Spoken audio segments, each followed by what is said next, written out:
Sun rays touch the coast and land, warm my feet, show the glare. We walk through the sand in the warm night. The water will take the weight from us, and all our lives we're told the stream will take us home, and all our lives we're told the stream will take us home.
We sell our lives to the sea.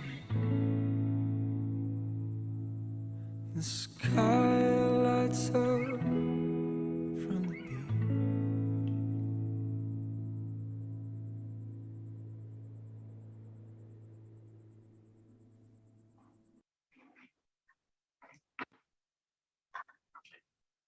Good morning, everyone. My name is Ewa Kocińska-Lange, and I have the pleasure as well as the honor to run the National Center for Research and Development Office in Brussels. This is a Polish research and innovation funding agency. And together with our colleagues from Lithuanian, Latvian, and Estonian offices here in Brussels dealing with research and innovation, we are organizing this event for you today. It's already a second event of a series talking about EU mission on oceans and waters from the perspective of Baltic Sea region countries. And we are very, very happy that it raises such an interest because we have a lot of participants. We had also a lot of you present on our first event more or less 2 weeks ago. And today we will continue the discussions about waters and sea.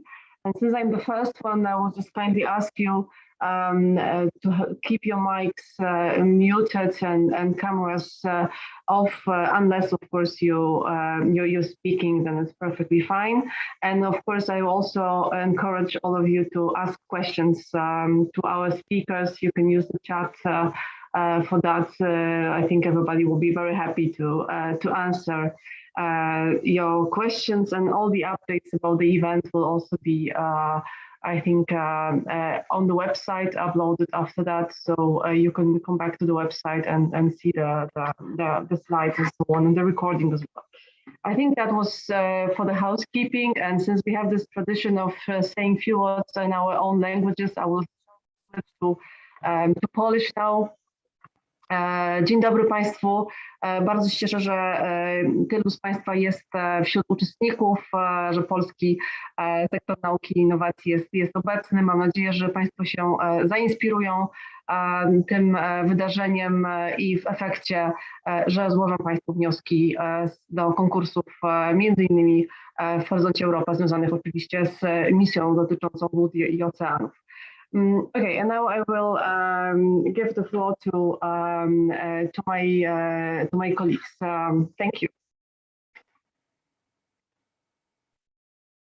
Good morning, everyone. Good morning on behalf of LINO office, Lithuanian RDI Liaison Office here in Brussels.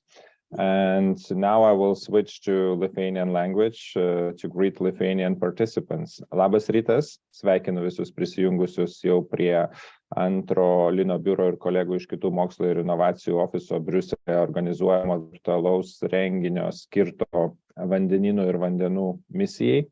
Ir šiame renginyje bus kalbame apie Baltijos jūros regiono valstybių piliečių, mokslo ir verslo iniciatyvas, prisidedančias prie šios misijos įgyvendinimo. Tai linkiu Jums įdomaus renginio ir prasmingų diskusijų. So now I'm switching back to English and passing the floor to my other colleague. Labrīt. Labrīt, I think it's me, I'm the next. I'm heading Latvian office, so I will speak in Latvian. Labrīt visiem no Latvijas. Mani sauc Brigita, IBMS vadu inovāciju un tehnoloģiju pārstāvniecību Briselē, Latek. Aicinu jūs sekot pārstāvniecības jaunumiem LinkedIn kanālā un Labs of Latvija portālā. Un novēlu jums noderīgu un patīkamu webināru. And now I give a floor to my colleague Ulle from Estonian office. Hello, I'm Ulle Napa from Estonian Research Council and I switch to Estonian now. Tere tulemast ka kõigile Eesti osalejatele. Me korraldame täna üritust koos siis Eestist veel heade kolleegidega, kes on meie valdkonna NCP, siis Katrin Saar on siin ja meie missioonide NCP Karmen Kivistik on ka siin.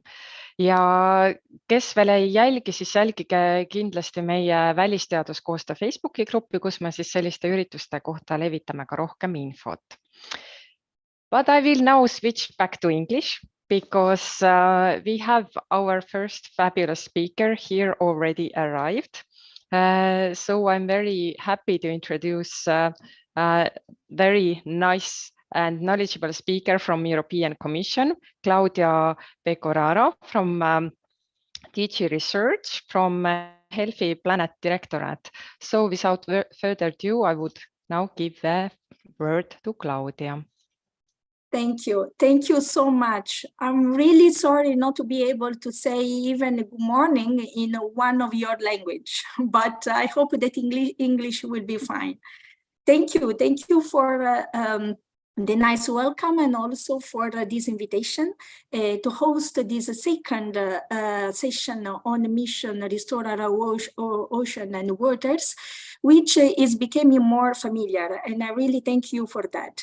I would like just to start with the first slide where I would just, in the next slide, please, just to mention briefly the mission the objective. On November 17, our mission manager, Kestutis Saudaskas, has already entered into detail, but just to refresh, I would like to mention the three objectives, which is the first objective is to protect marine freshwater ecosystem.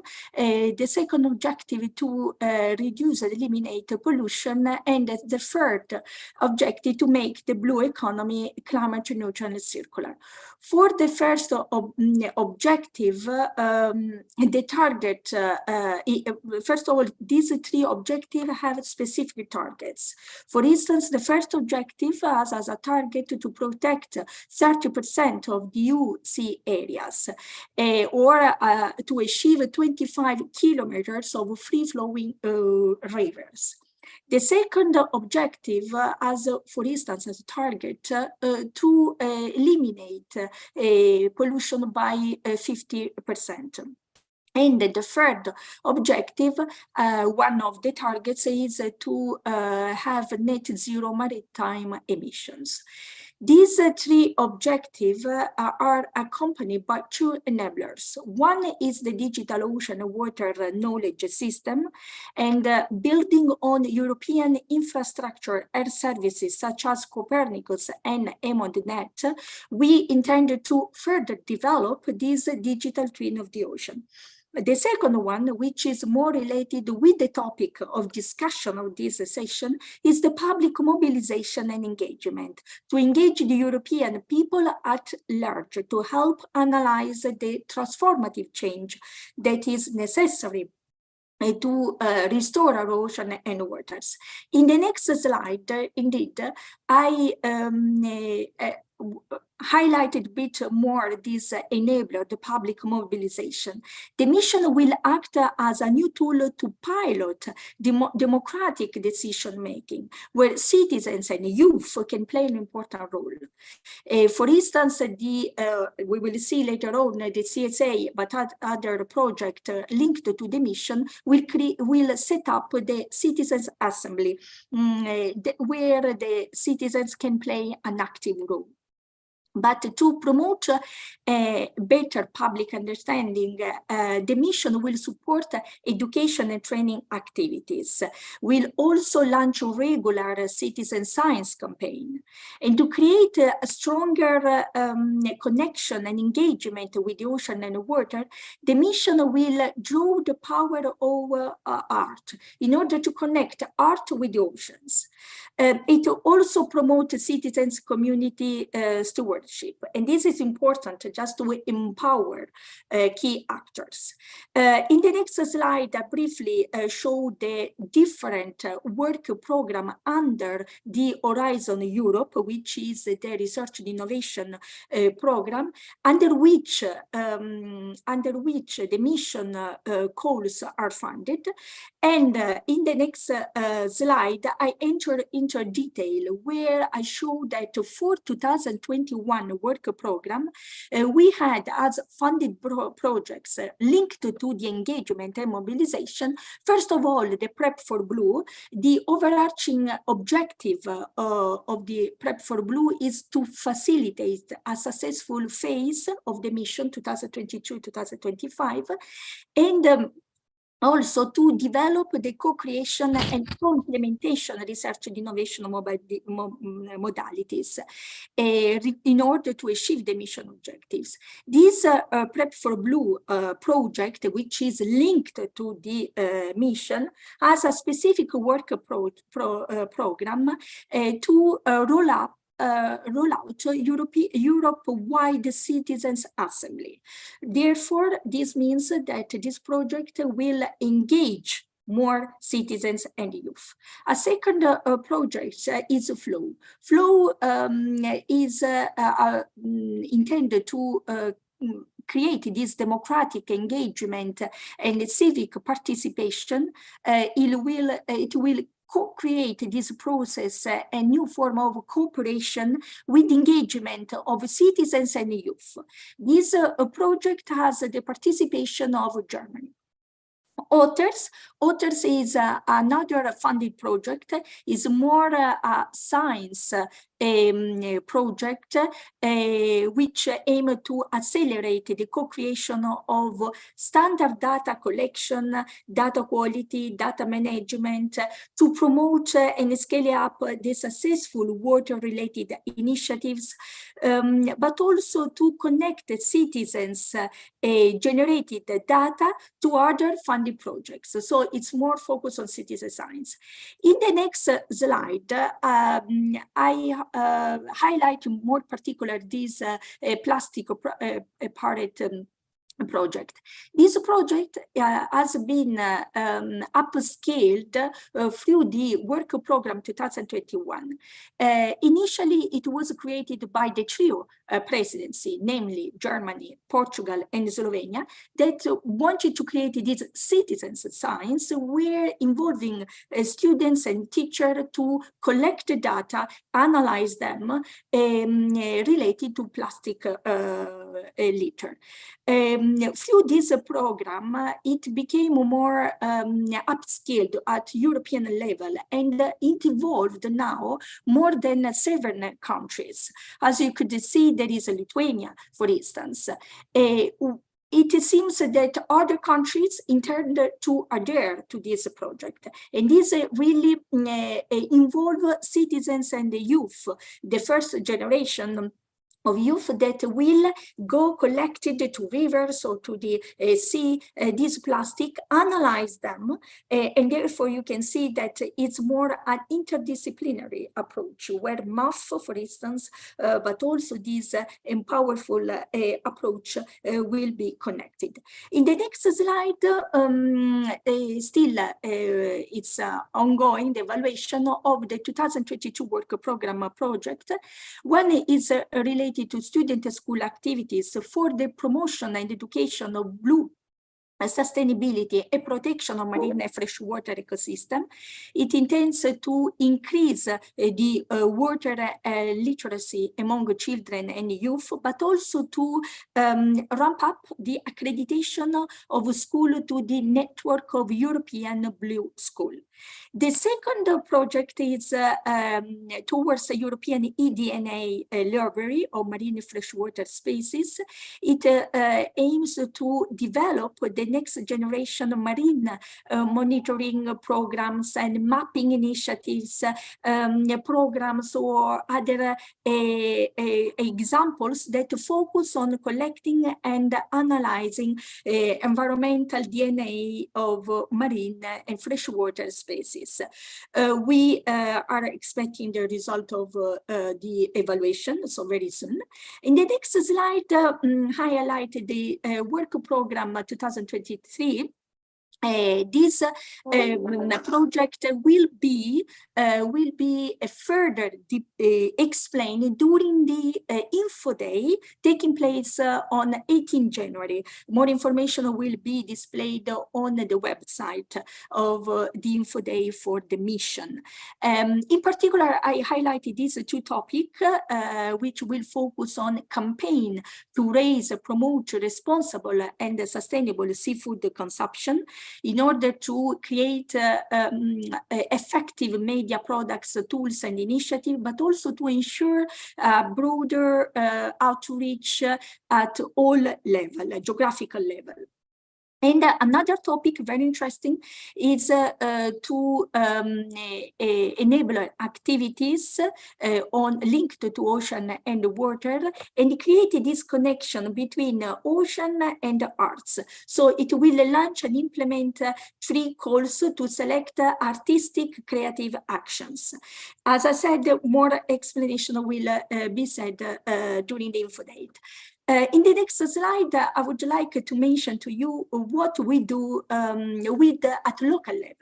As you know, the mission has 4 lighthouses, the Mediterranean, Atlantic, Arctic, Danube, Baltic, and North Sea. And we organize a high-level event where not only we have the political engagement from ministers and policy-making decisions at local level, within one of the cities of the basin. For instance, we had the pre-event of the Mediterranean in Marseille in June 2022, where we had the youth ambassador. The youth ambassador are students that study biology or marine-related topics, and they feel empowered to take an active role to protect and restore our ocean and waters. So they play an important role, and we had them, as you could see in the picture, standing with the torch. They had an important role to show how youth can be involved and feel empowered towards this topic. Recently, in 24-25 November, we had the Atlantic Arctic Lighthouse held in Cork, where, as you could see, again, there are students that received a certificate of just to thank them for their involvement towards the topic related to the mission, to the objective of the mission.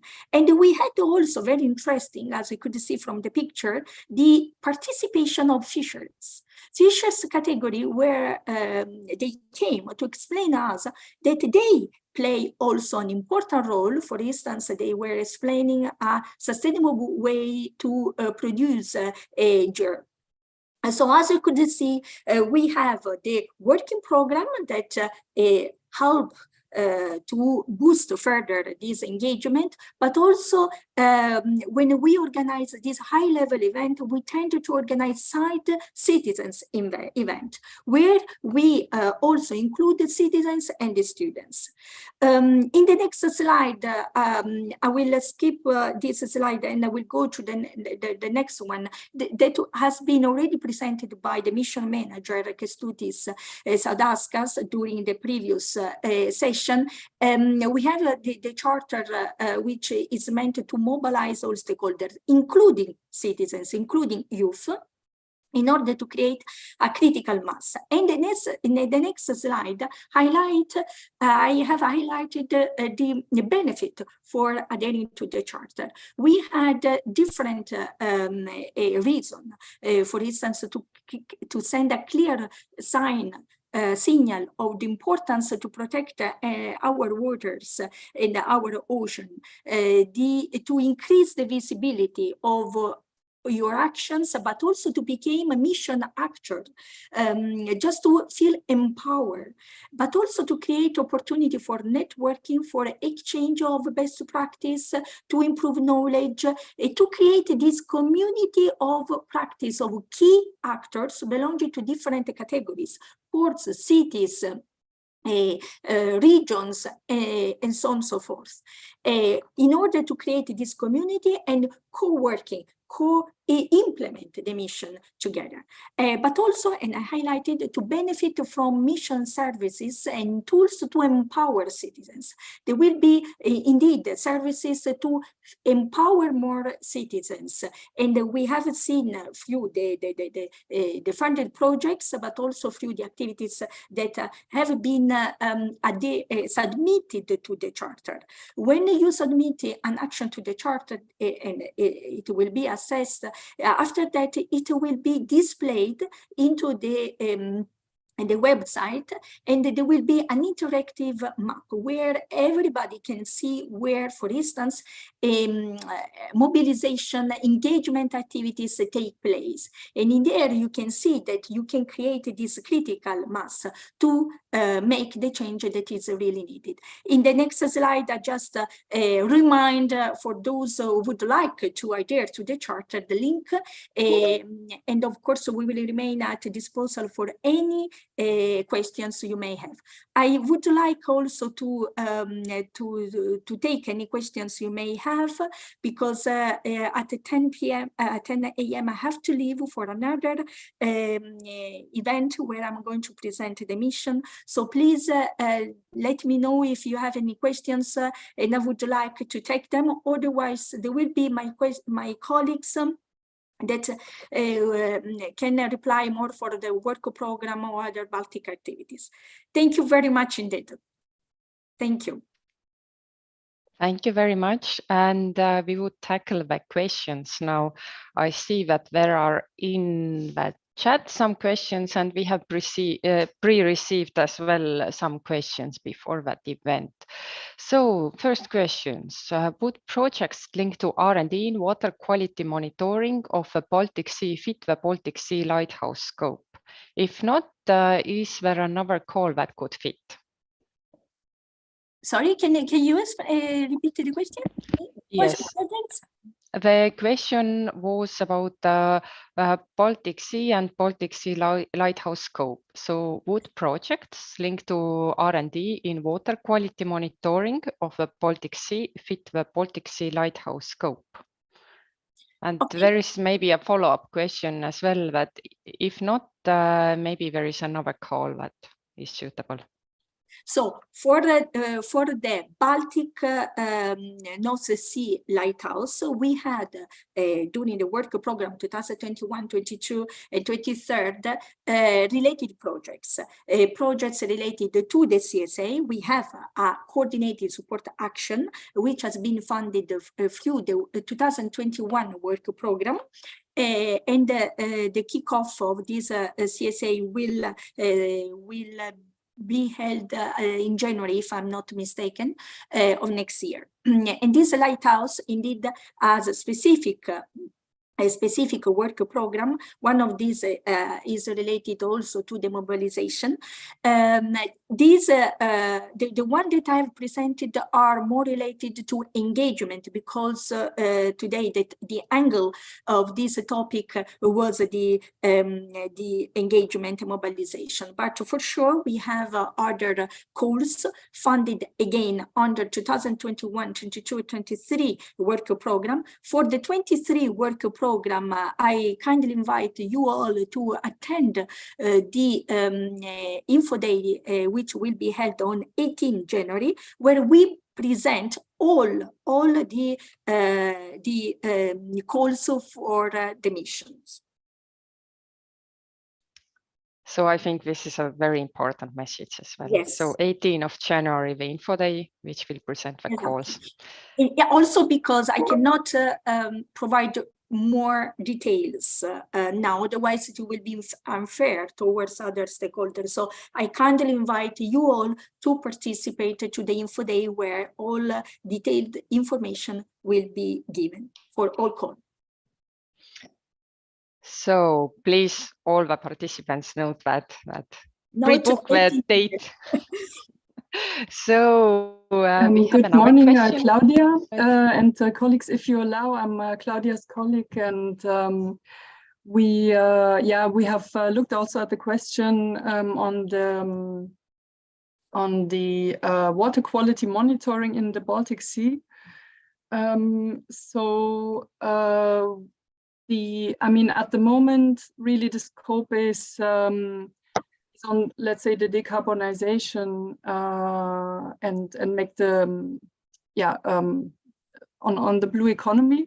So that's at the moment the lighthouse scope. So we have focus on let's say renewable energy. We have a focus on low impact marine aquaculture, on green shipping and so on. So this is for the moment the deployment and the development phase that we're in the mission. Of course, let's say at the implementation stage, it could be possible, or the aim would be to apply all the 3 objectives that Claudia presented in the beginning to all the lighthouses.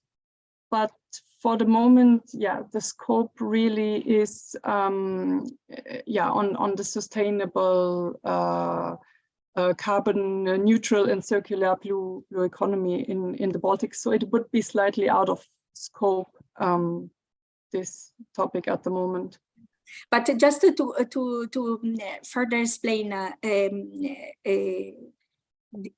the Baltic North Sea as an objective, but it doesn't mean that the Baltic country cannot apply to the calls related to quality management, fresh water, for instance, fresh water. It doesn't mean that they cannot apply.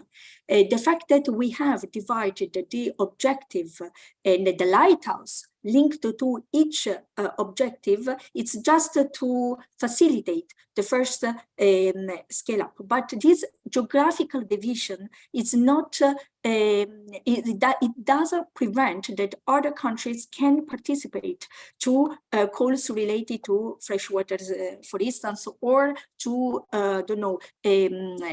pollution. Eliminate pollution. But I was inviting Michaela, and I do re-say all of these, all participants to the 23 work program, because the project for the 2021 work program have been closed. The project for the 2022 work program are under evaluation, but where there will be a possibility for all participants is the 23 work program, which will be presented into full detail during the Info Day of 18 January. Thank you. Thank you. Then maybe very last quick question from chat. How DG Research and Innovation will use networks and work that is already in place? For example, there is mentioned JPI Oceans. Absolutely.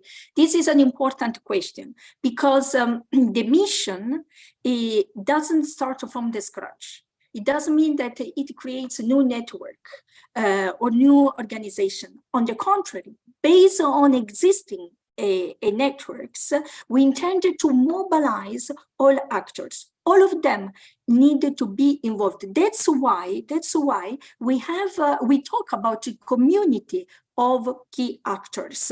And through the charter, we intended to identify this community of actors where all networks, organizations can submit their actions, and then they can co-create, co-work together in order to implement the objective of the mission. So this is a very good question, and I hope that I clarified that the mission doesn't create nothing new, but based on existing networking, we intend through the charter, for instance, a tool to create this critical mass. Thank you very much.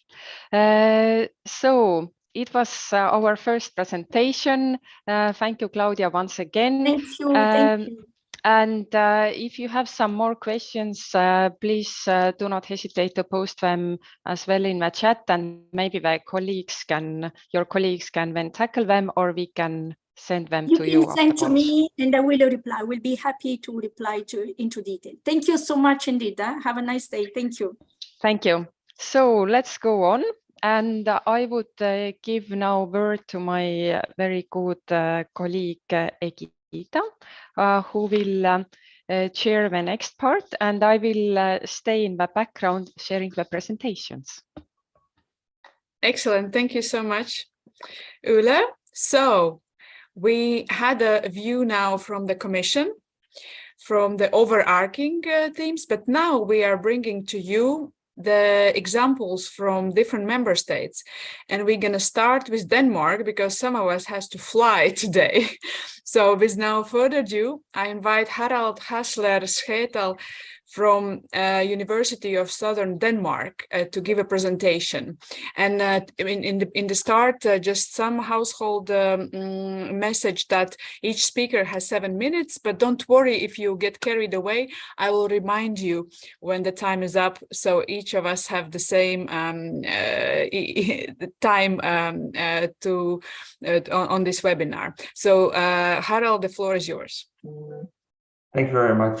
Thank you very much for giving me the opportunity to present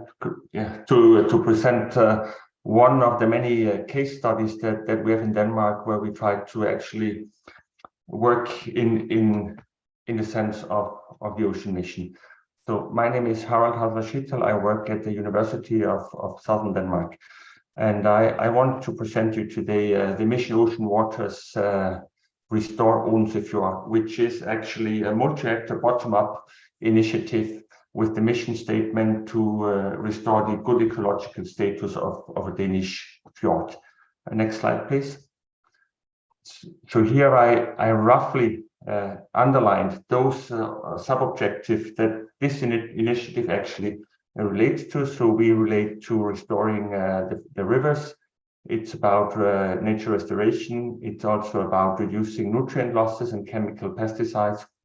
We have digital aspect, and we have a large focus on public mobilization and engagement. Next slide, please. To give you a little bit of an idea where we are at the moment. So in the upper part, you see Europe, then you see a focus on Denmark, and then you see actually a close-up on the island of Fyn, and in black, you actually see those municipalities that are involved in those activities that I'm going to talk about. And on the left-hand side, you actually see an aerial picture of the whole Odense Fjord system. Next slide, please. So the challenge that we face is actually that we have a very degraded ecosystem in our fjords. On the left-hand side, you see in green indicated the areas that have been vegetated by marine vegetation in the 1960s, and on the right-hand side you see what we see actually today. You see there is a huge loss of marine life and vegetation. Next slide, please. And I hope that works. I don't know if the video is running. It doesn't seem so, but what you would see here is actually a snorkeler who sticks his hand in the sea bottom. So you have around 40 to 50 centimeters of mud there. And that is a big challenge for us because no benthic vegetation can actually grow in mud. So we have a completely degraded ecosystem. Next slide, please.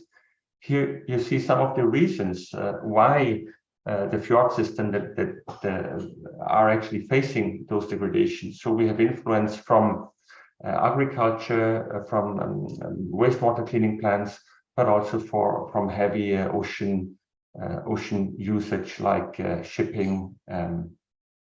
Next slide, please. So what we try to do here on a local and regional scale is actually a holistic approach and to solve not only one problem, but actually tackle several problems in one go. Next slide, please. So 3 years ago, we initiated actually the formation of the Odense Fjord Collaboration, which is actually a community of practice consisting of many stakeholders that formulated a mission statement of bringing the Odense Fjord into a good ecological condition, and to do that in a sustainable way for both the environment, the biology, and the businesses. And all of this should be evidence-based. Next slide, please. So here you see an illustration of who are actually the partners in the collaboration. And you see on the left side, there are 4 municipalities involved. We have utility companies and service companies like the wastewater treatment, the district heating, and also the harbor authorities involved. We have academic partners, and we have businesses and lobbying organizations, but we also have the NGOs who are actually dealing with the nature conservation and nature protection. Next slide, please. Some of the many examples that we actually initiated, and many of them, for example, the restoration is based on stakeholder and citizen engagement, is actually the restoration of our ecosystems by, for example, sand capping or establishing mussel or stone reefs or artificial islands. We focused on reducing the nitrogen and phosphorus input actually to make sure that all these nature-based solutions that we implement are actually established in a sustainable way. But we also work on repurposing and multifunctional land use, for example, of actually purchasing land to actually bring it back to nature. Next slide, please. So here we have one example of a project that is actually funded by a national mission. It's the mission Blue Carbon, and here we try to maximize the carbon storage in Danish marine ecosystems. So we try to establish nature-based solutions of different kinds to actually increase the carbon storage and to reduce the nutrient pressure on our coastal ecosystems. And just some expected results from that project is that we combine machine learning, aerial and satellite images with topological and monitoring data.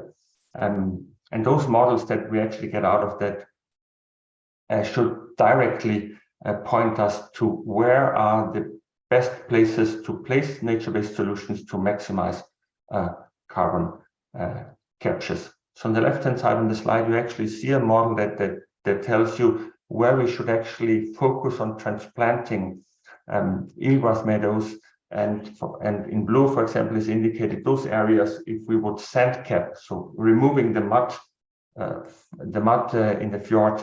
Then 42 square kilometers would actually become suitable to transplant seagrass back and thereby increase the carbon storage. And this project will actually provide a roadmap on how to actually upscale the carbon capture capacity of coastal ecosystems across Denmark and beyond. Next slide, please. Yeah, these are just 2 examples of another partner in our collaboration, the water treatment center.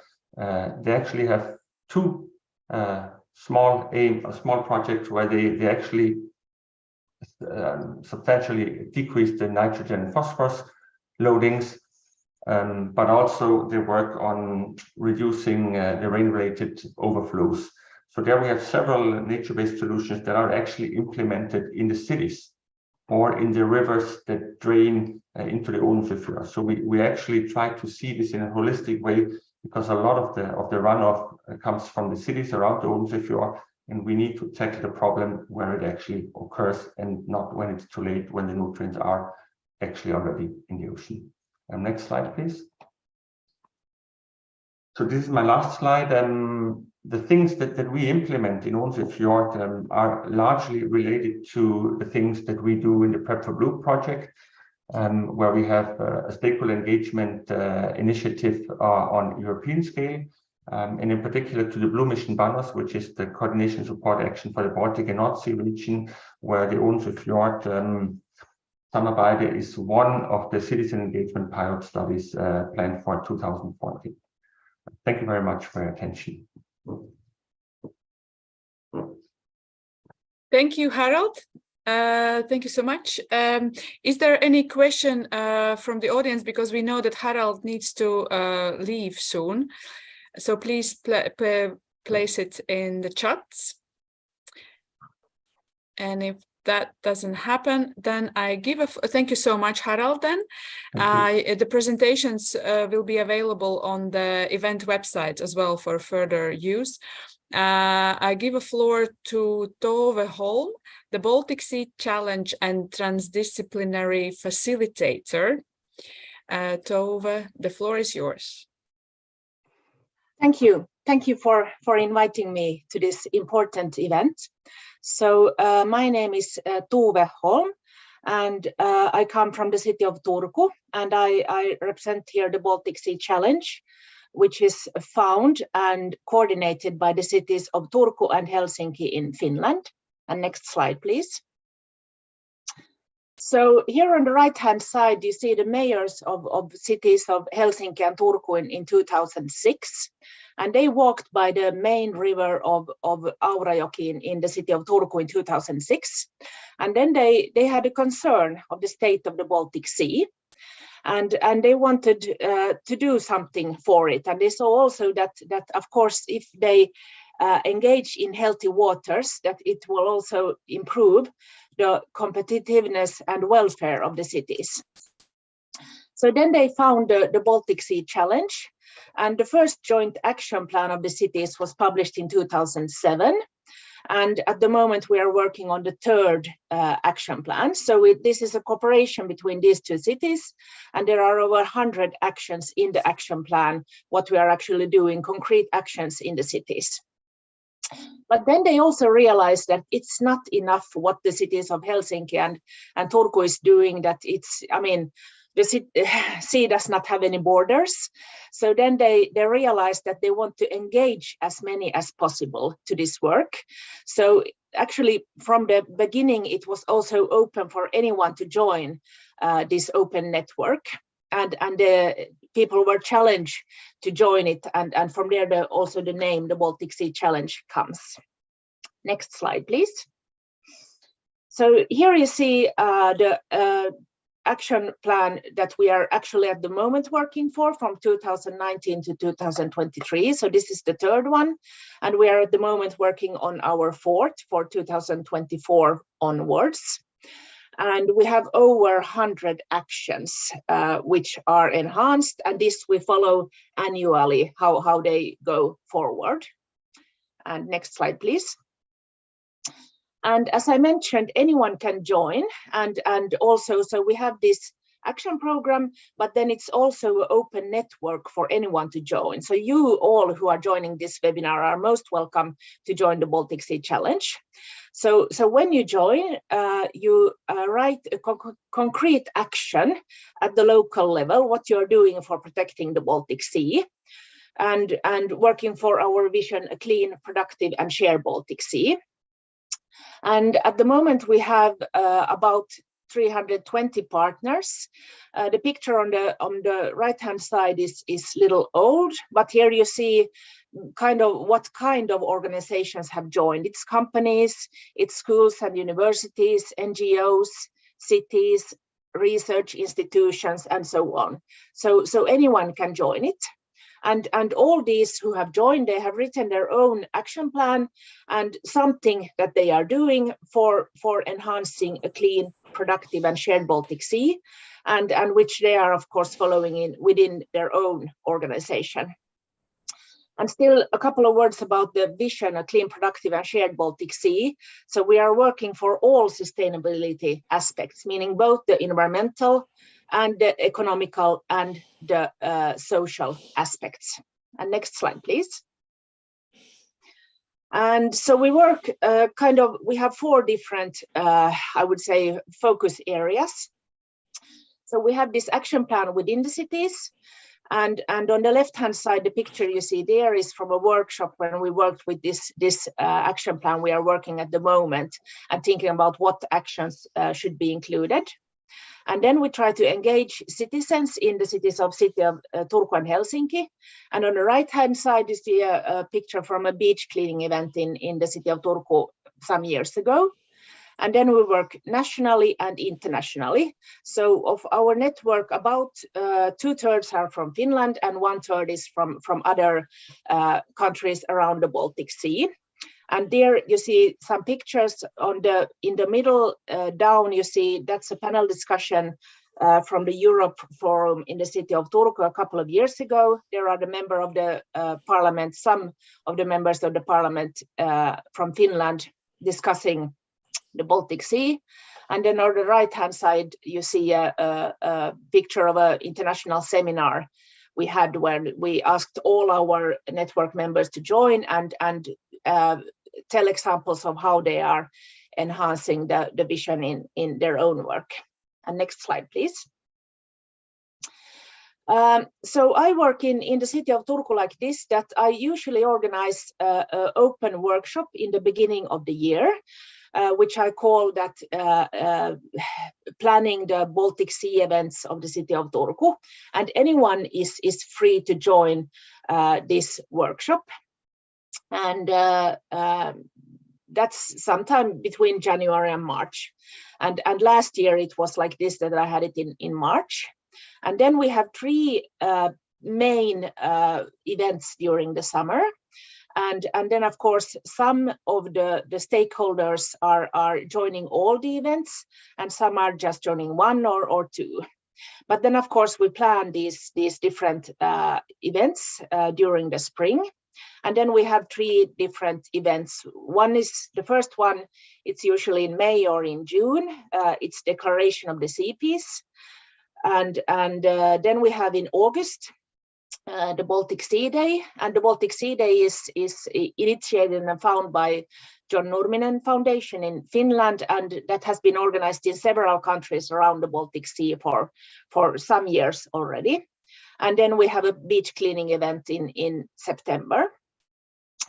And here on the pictures in the middle, you see the mayor of the city of Turku, who has joined the divers on one of the Baltic Sea Days. This is a couple of years ago, and there are a picture of some other events on the right-hand side. And here, just as an example of this Baltic Sea Day, there I have succeeded in getting 28 stakeholders involved, and they organized 22 events during the Baltic Sea Day last year.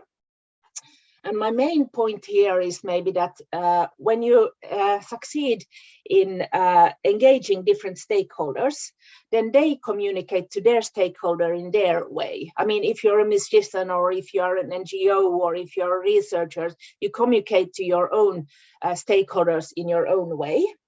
And the more we get engaged, the more will be reached. So that this is why we try to engage as many as possible, because that way we will get more and more people involved in the work. And next slide, please.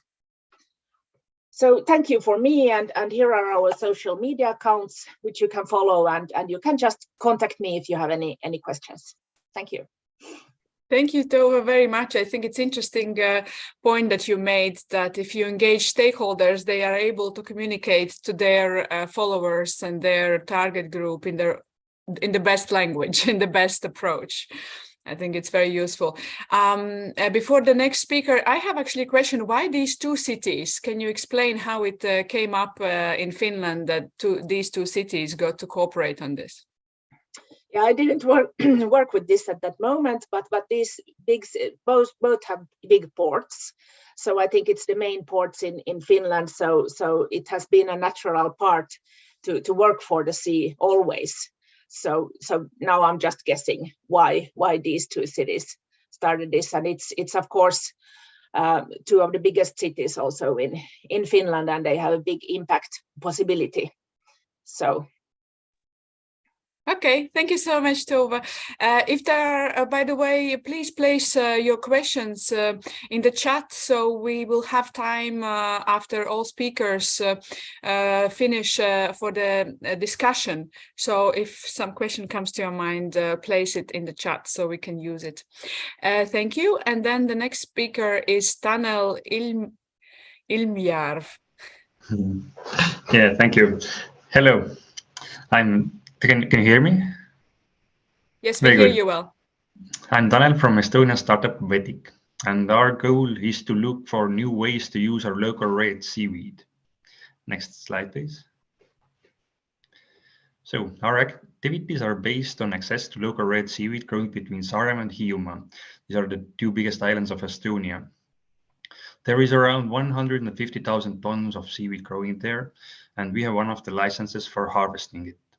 But sadly, only a small amount, 5 to 10%, is being used, since the necessary value chains are not working well enough. Next slide, please.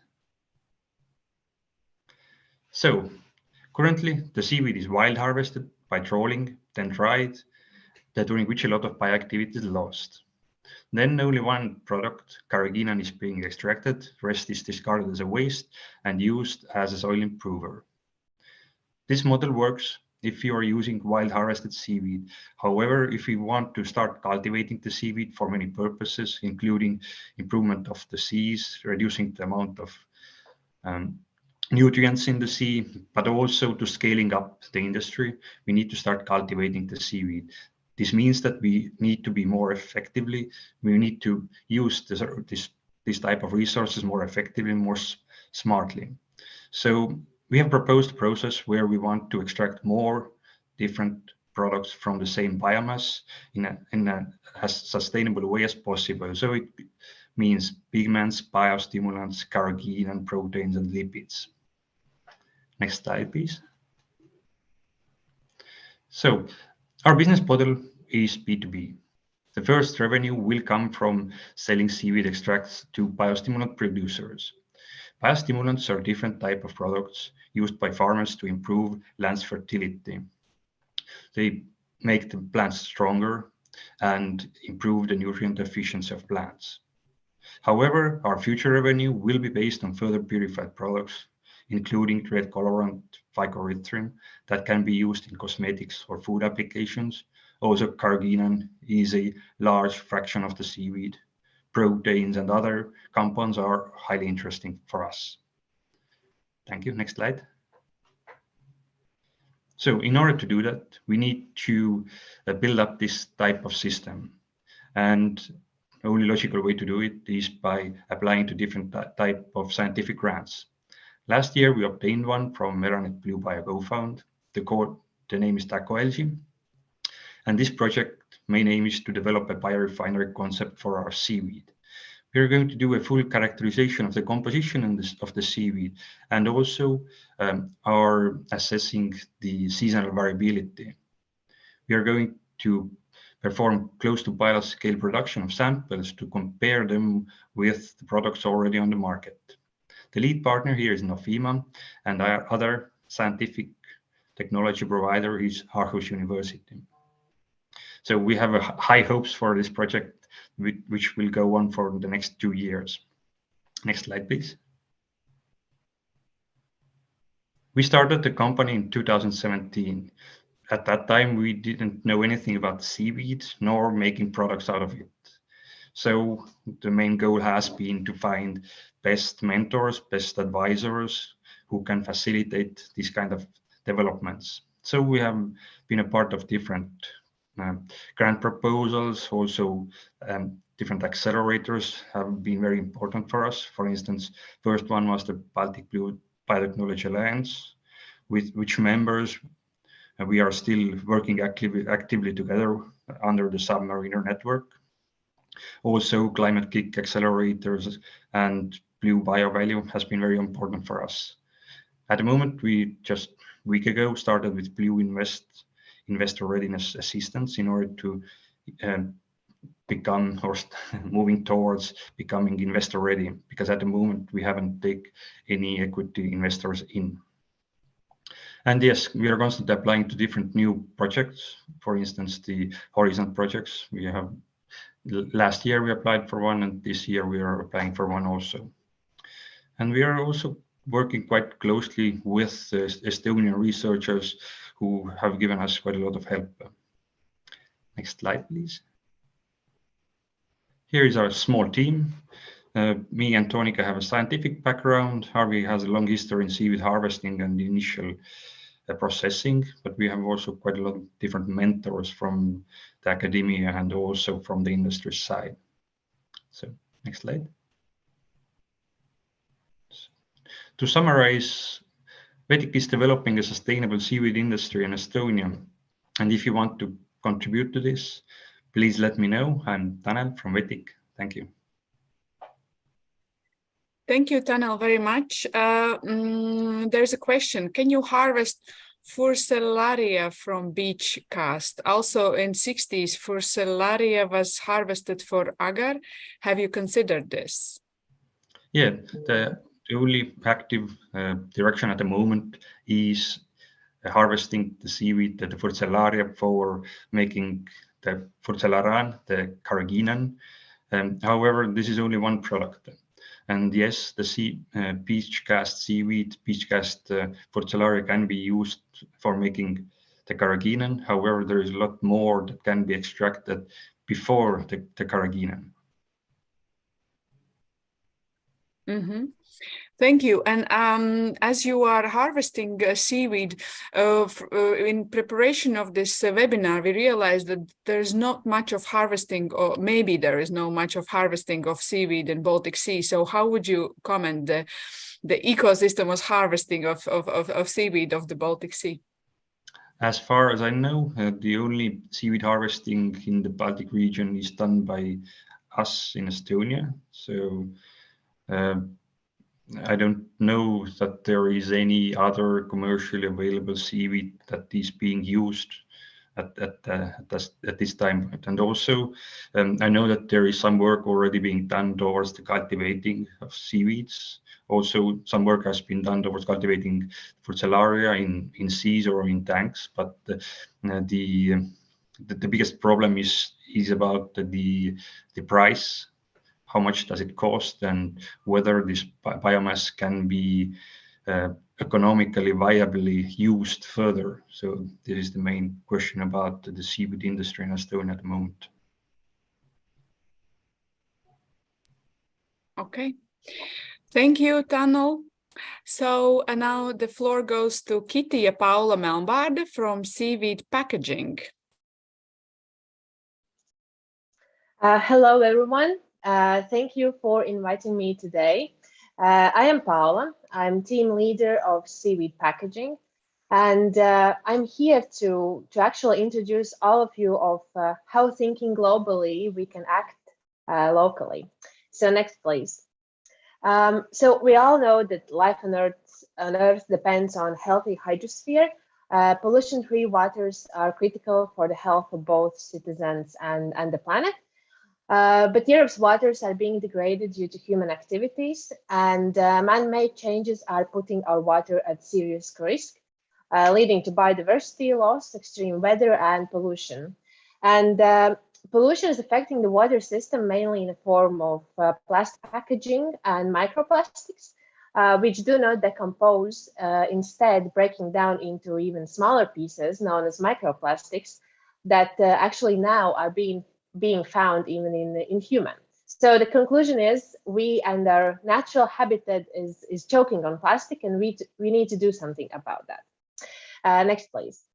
I'm happy to hear also that one of the objectives in the mission Restore Oceans and Waters is to reduce at least 50% of plastic litter, and bringing also algae-based products on the market.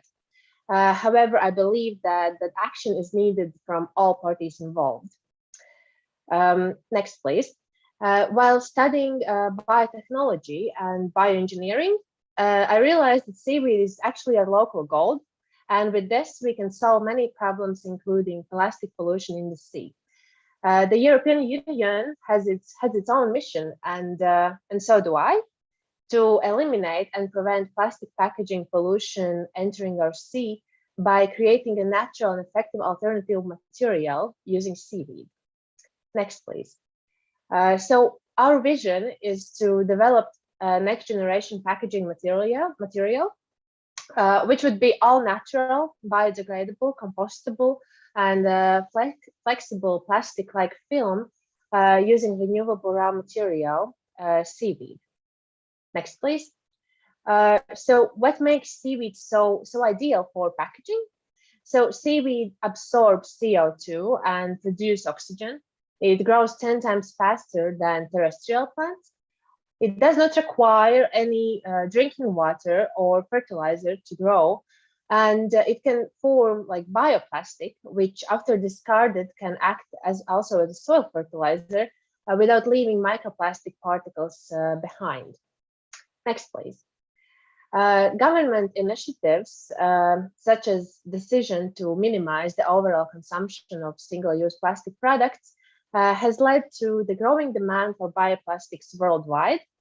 And the global bioplastic packaging market was valued at 13 billion euros in 2022, and it is projected to be worth around 48 billion by 2030. On the other hand, the global commercial seaweed market is projected to grow from 14 billion euros to 25 in 2028. Next, please. So my main goal for now include developing a seaweed-based material prototype within the next year. And not only do I want to create this plastic alternative using seaweed, but I want to contribute to the development of seaweed farming in the Baltic Sea, and also be part of more circular management for local resources. Next, please. And to achieve the next steps in the development of our idea, I would really appreciate offers and contacts of seaweed producers and suppliers in the Baltic Sea, as well as partnership opportunities. So you're always welcome to contact me through my LinkedIn. So thank you very much for the opportunity to talk with you and be here today. Okay, Kitty, paldies. Thank you so much. I must say that Kitty is a great example of how state support can help also individuals to build their business idea, because if I remember correctly, then particularly she has been through different hackathon and incubator and other pre-seed programs to assist her innovation development as well. So now I think the question in the chat from Annie is not for Kitty, but for Tanel. In this case, I'd like to give a floor to colleague Julia from Lino office, because we believe this is a great moment for some interaction.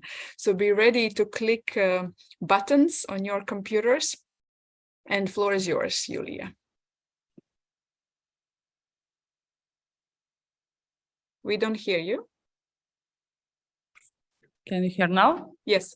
And can you see my screen? Yes.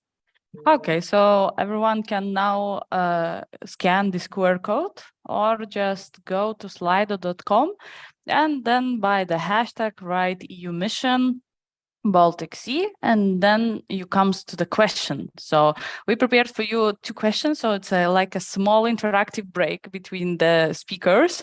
So that's why I'm jumping into now.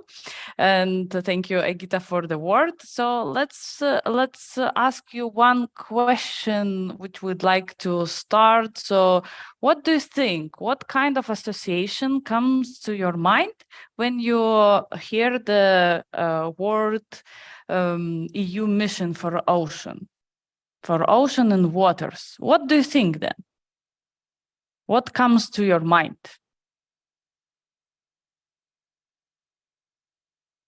I see 8 participants is typing. Okay, waiting.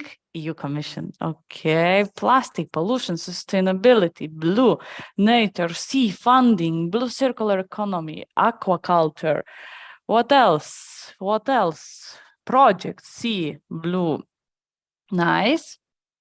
Very different. Sea bottom management projects, fish. Seaweed. Sustainability. Blue economy. So this is the key word. Yes. So this is the keyword, what comes into mind to the most of participants. So we have already 17 participants participated in this question. So thank you very much for your active part. Oh, we have another keyword that is coming into mind when we hear EU Mission for Ocean. So it's algae and blue economy and sustainability. So here we go.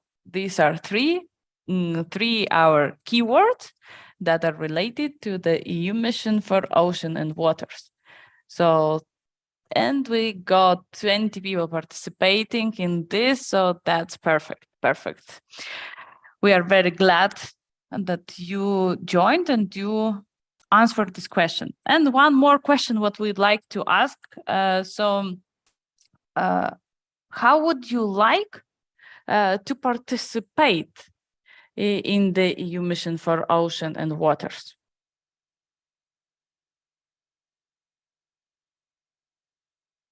Let's see. Okay, stop nutrient overflow. Okay. Conduct research. Research. Coordination. Conduct research. This is the key. Research is the key. Education. Do we have different activities comes here in the mind? Yes, digitalization, policy, monitoring, engaging people, upscaling, citizen engagement events, meeting and networking with others. Yes, research and education together, disseminating some activities. What else we have here? So we see that upscaling, conducting the research and education, and of course, the main keyword and the main flow is to the research. So research is more needed in this case, as we see. So we are on good way, and we are doing very well, I see. Yeah, so what else? Demo projects. We have also some innovative solutions. So I guess we are going also to the research and innovation collaboration by these projects. Study processes. Perfect. So again, like studying, researching, and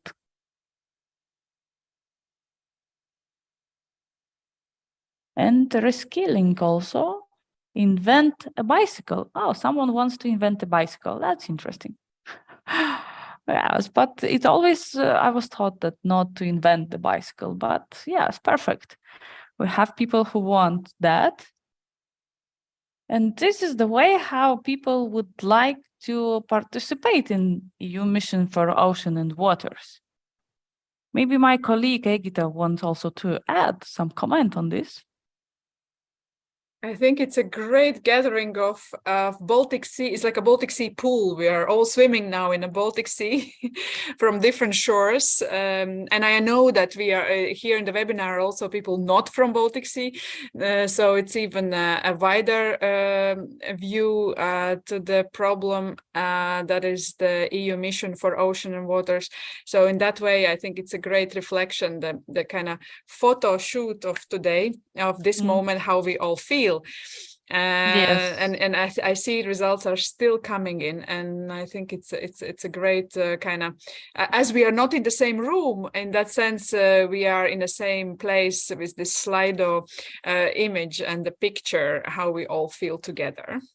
Yeah, so is it, Julia, do I understand Uh-huh. correctly that the bigger words like research and conduct research, engage people are the most popular?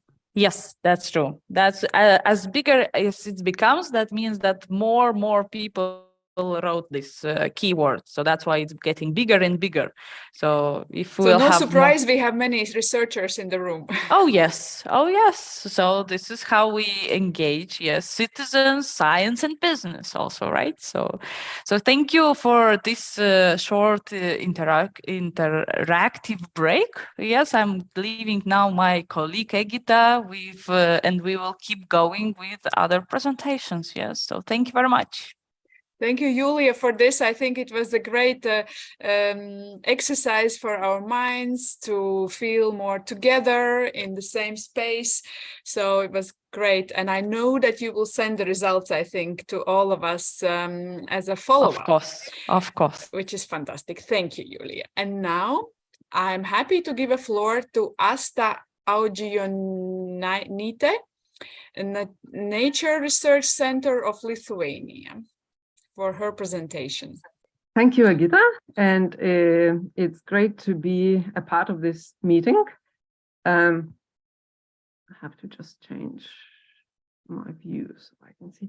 So great opportunity to actually present at this very important mission to restore our oceans and waters. And I will talk briefly about how we try to engage anglers in business in freshwater ecosystem research and biodiversity. Next, please. So freshwater ecosystems, all right, so this is supposed to have some animation, but I guess it does not. All right, so we will just see how the slides are going. All right, so the freshwater ecosystems make up only 2% of aquatic ecosystems, yet they actually, we often don't think about freshwater biodiversity as a very rich one, but they consist 50% of known fish species. And this is partly because we don't know all the fish species in the world, especially in the deep sea, but also because indeed freshwater biodiversity is very rich. And nearly all populations are considered data poor. So imagine these slides are coming one after the other. And a recent paper in Science highlighted that human impacts on global freshwater biodiversity are extreme and no waters are left untouched. So the map with the red colors actually shows the impact of human impact in various on fish biodiversity in various river basins, where we actually see that nearly all river basins in Europe have extreme level of impact, the maximum level 11 or 12.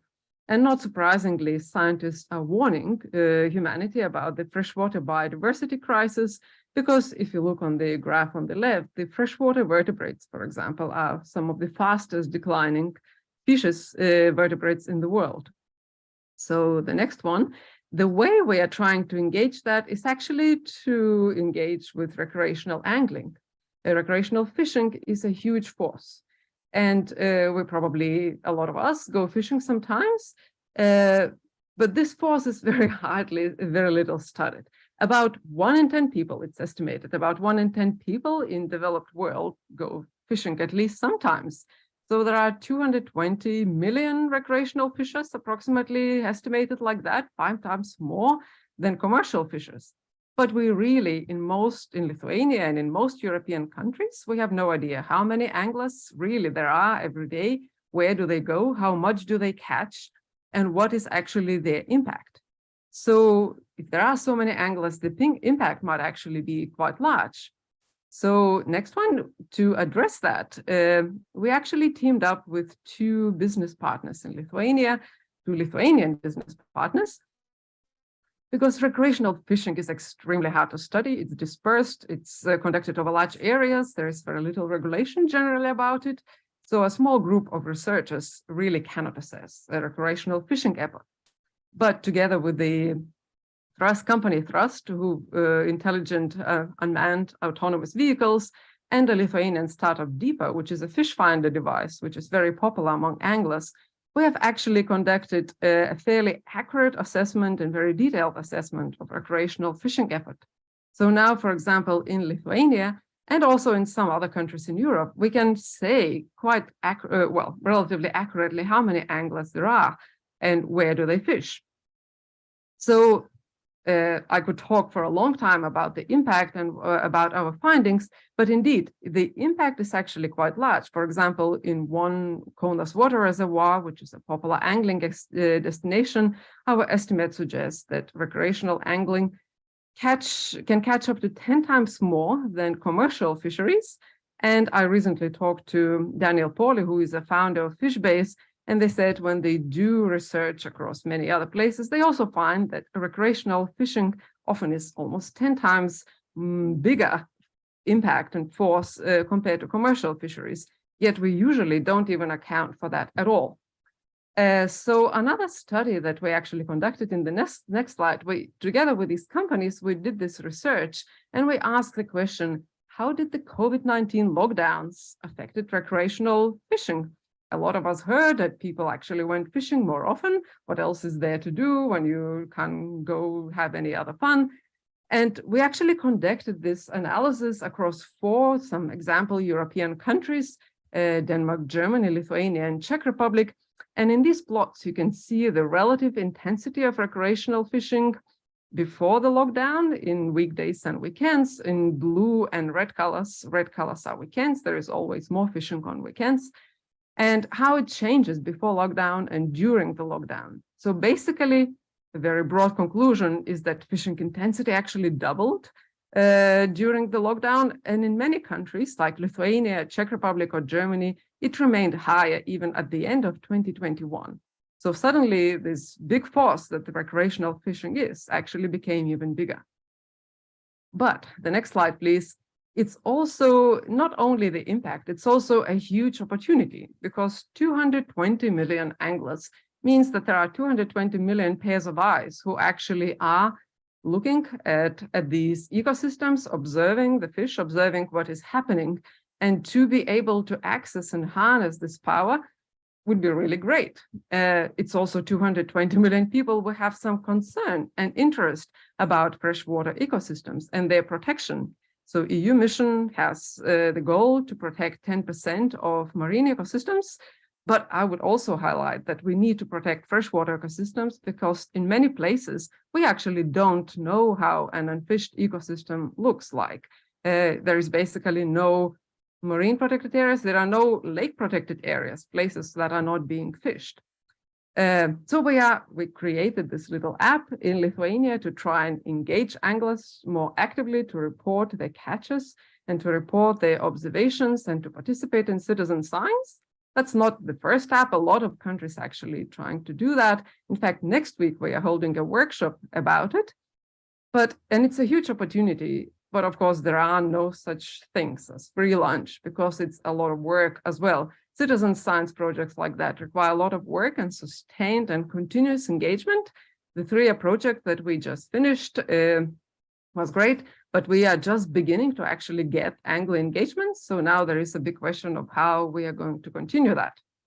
And so in the next slide, I would just like to thank you for this opportunity to present. If you want to learn more about our work, go to our website, Sustainable Inland Fisheries, SIF.lt. We have a YouTube channel with some videos talking about our work, or you can email us at fishlassproject.org. Thank you. Excellent. Thank you so much, Asta. Very interesting presentation of yours. So would you sign up with the action to the mission, or how do you feel about that? Yes, definitely. I'm happy to sign up for all actions. Okay, if there's still Commission representatives, we will have a Baltic Sea action signed, because we heard at the previous session from mission manager that there are very few or I think no actions signed from the Baltic Sea.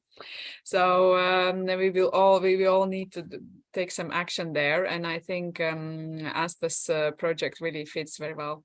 And now the floor goes to Jacek Beldowski, Institute of Oceanology, Polish Academy of Science, please. Okay, thank you. Yeah, difficult word. It's oceanology is like a Russian version of oceanography, and its historical reasons were named this way. Okay, so our activities deal with dumped munitions in the Baltic Sea and wider aspect of historical contamination. Next slide, please. So dumped munitions are not only the problem for the Baltic. We've got multiple tons of munitions which are dumped all over the world, even on the Great Barrier Reef in Australia, but in many, many European seas, and those are both conventional and chemical munitions. Next slide, please. So in the Baltic Sea, we've got 40,000 tons of chemical munitions with chemical warfare agents, which are especially dangerous. And we've got them mostly in the Bornholm Basin and in the Gotland Deep, with some scattered munitions all around the Baltic, and with 175,000 tons of chemical munitions in the Skagerrak. And on top of that, we've got like 500,000 tons of conventional munitions in the Baltic. We were not able to study it in frame of Horizon project because the historical contamination is not the microplastic or climate change, so it's not fashionable. So instead we used the Interreg funds with ChemSea and Diamond project, and also NATO funds for Modum. But of course, these were smaller and limited projects, so we could only cooperate within the Baltic Sea area. So we do not know what is the comparison with other European seas. Next slide, please. So those bombs and barrels, they were dumped after the Second World War in the Baltic Sea. And according to the corrosion experiments, this small amount which was dumped in barrels has already corroded. Bombs will corrode between 2020 and 2030, so about right now. And artillery munitions, which have thick shells, they will corrode in about 2100, so also soon. And from the documents which were available to HELCOM, it seems that 80% of those munitions are in form of artillery shells. So the fun is still in future. Okay, next slide, please. So we have looked for the chemical munitions in particular because they are like more toxic, but of course conventional munitions are toxic as well. For conventional munitions, they are carcinogenic, and the traces of the explosives were found recently in German waters in almost every site they sampled, and those were both inside and outside of munition dump sites. As for chemical munition dump sites, we have discovered that most of the samples in the dump site, like 80%, were contaminated, whereas also about 10% of scattered samples which were located en route of munition dumping convoys, and also in the unofficial dump site on Polish waters in Gdańsk Deep, they were also contaminated. Next slide, please. We have looked for the impact on the health of the fish and also other biota, but this example is for the fish from the dump sites and outside. So here you can see the Bornholm dump site, B13.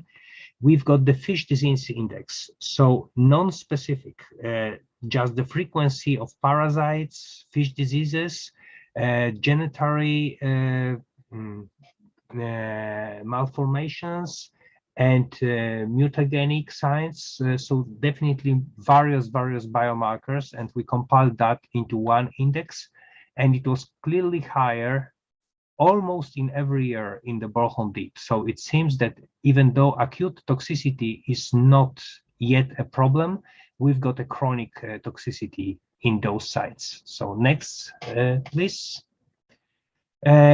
At the moment, we do not have reliable technology to remove those munitions, those chemical munitions from the sea. And we definitely should modernize our approach to conventional munitions, because if you blast it at sea, you will just spread contamination. So we have developed, in the frame of the Diamond Interreg project, the decision support system, which calculates the environmental risk of particular munition and also models the possible outflow of contaminants to show you which area would be affected if the given munition corrodes. And this system is working. It's free of charge. You can find it in diamondproject.org. It works for all Baltic munitions, but of course, databases only include the munitions which were identified during this Interreg and NATO projects, because there was no large-scale activity regarding the toxicity or environmental impact of munitions in the Baltic yet. So from the data which is already collected, it seems that not all of the munitions are an immediate threat. Maybe 10% of them is creating a serious problem which should be addressed somehow by technology we do not have. Okay, next slide, please. So the munition is just the example of historical contamination which we're still dealing in the sea. Not only in the Baltic, but in many European seas, we've got a similar problem. So we've got munitions.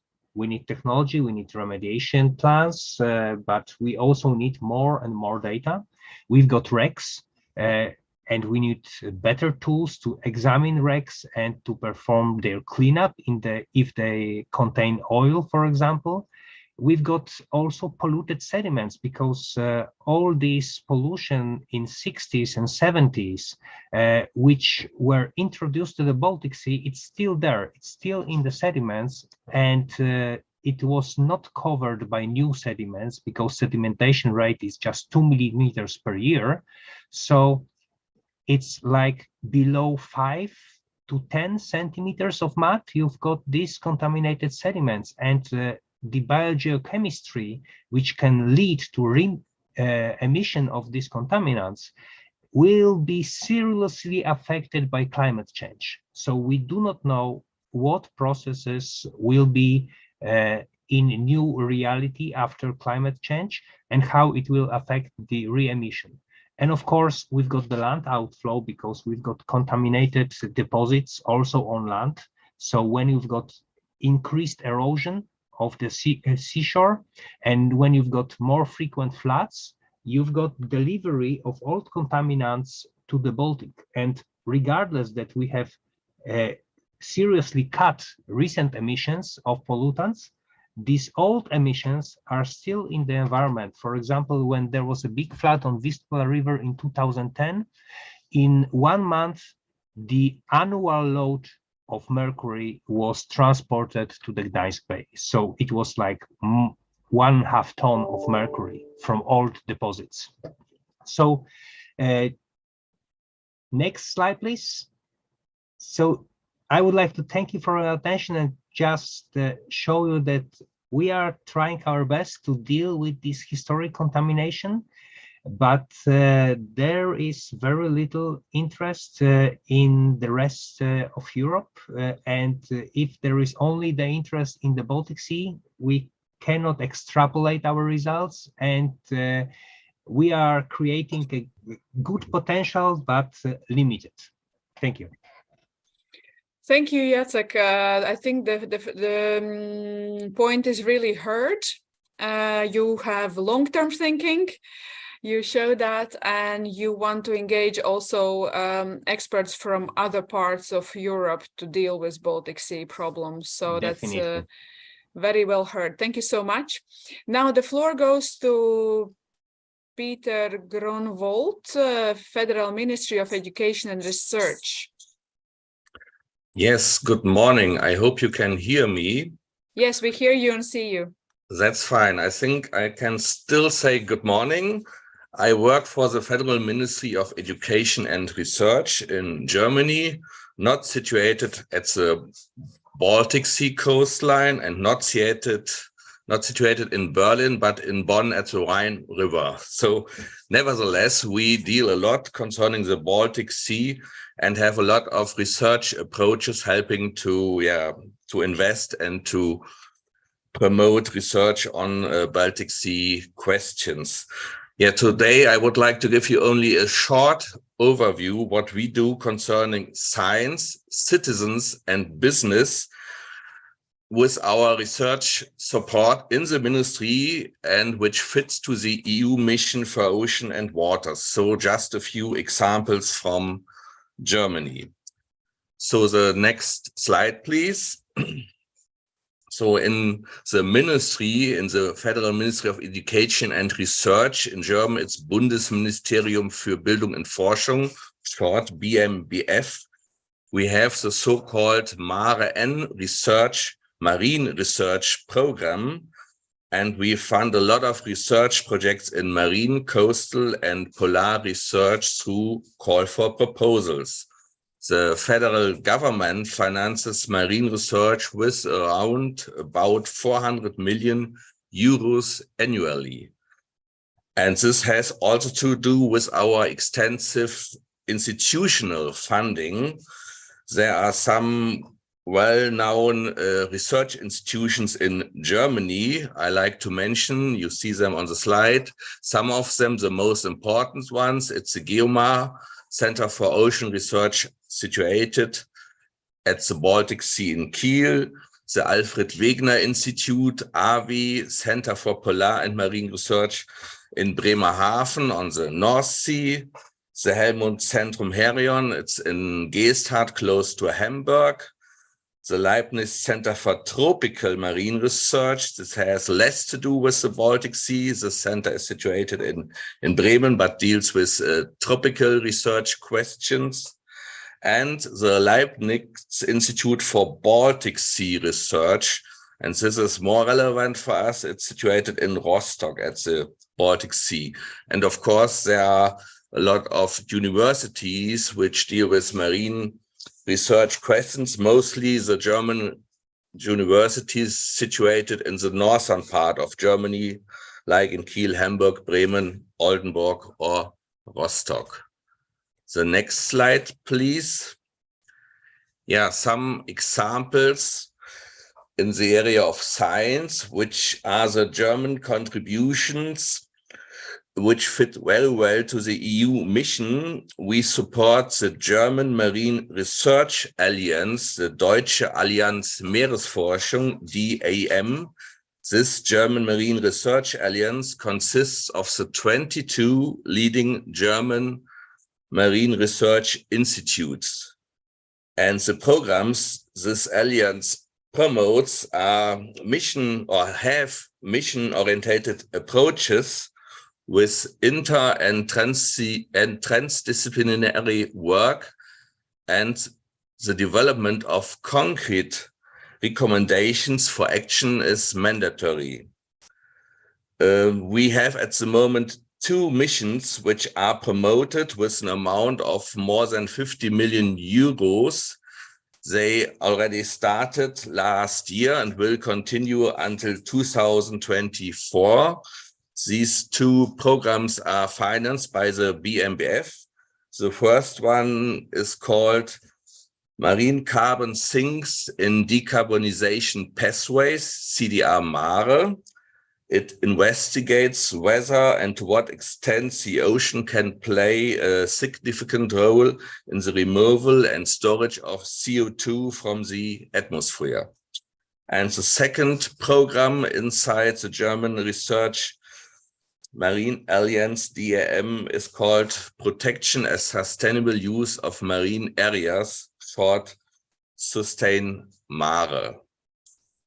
So the next slide, please. Now I would like to give you some examples on citizen engagement.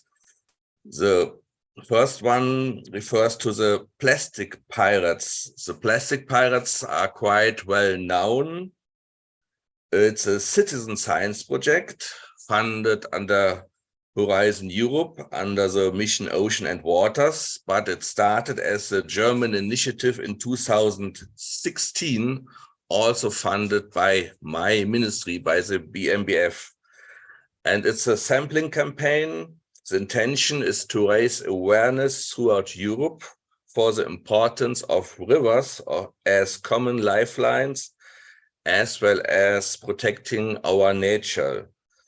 But I have to say, in addition, these plastic pirates not only are active on the rivers, inside the GPI Oceans framework program is on microplastic, and inside this microplastic initiative from GPI Oceans, the Joint Programming Initiative on Oceans, it is foreseen that the plastic pirates will become more active on coastal lines too.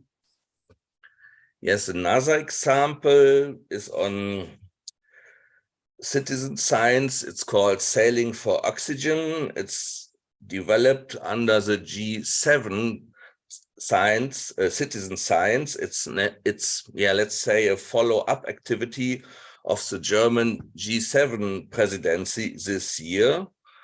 And this is a network where sailors and recreational boats in the southern Baltic Sea will work together to obtain important data on the state of the water column in low oxygen areas of the Baltic Sea. This is a very new project. It has not yet started. It will start in next April.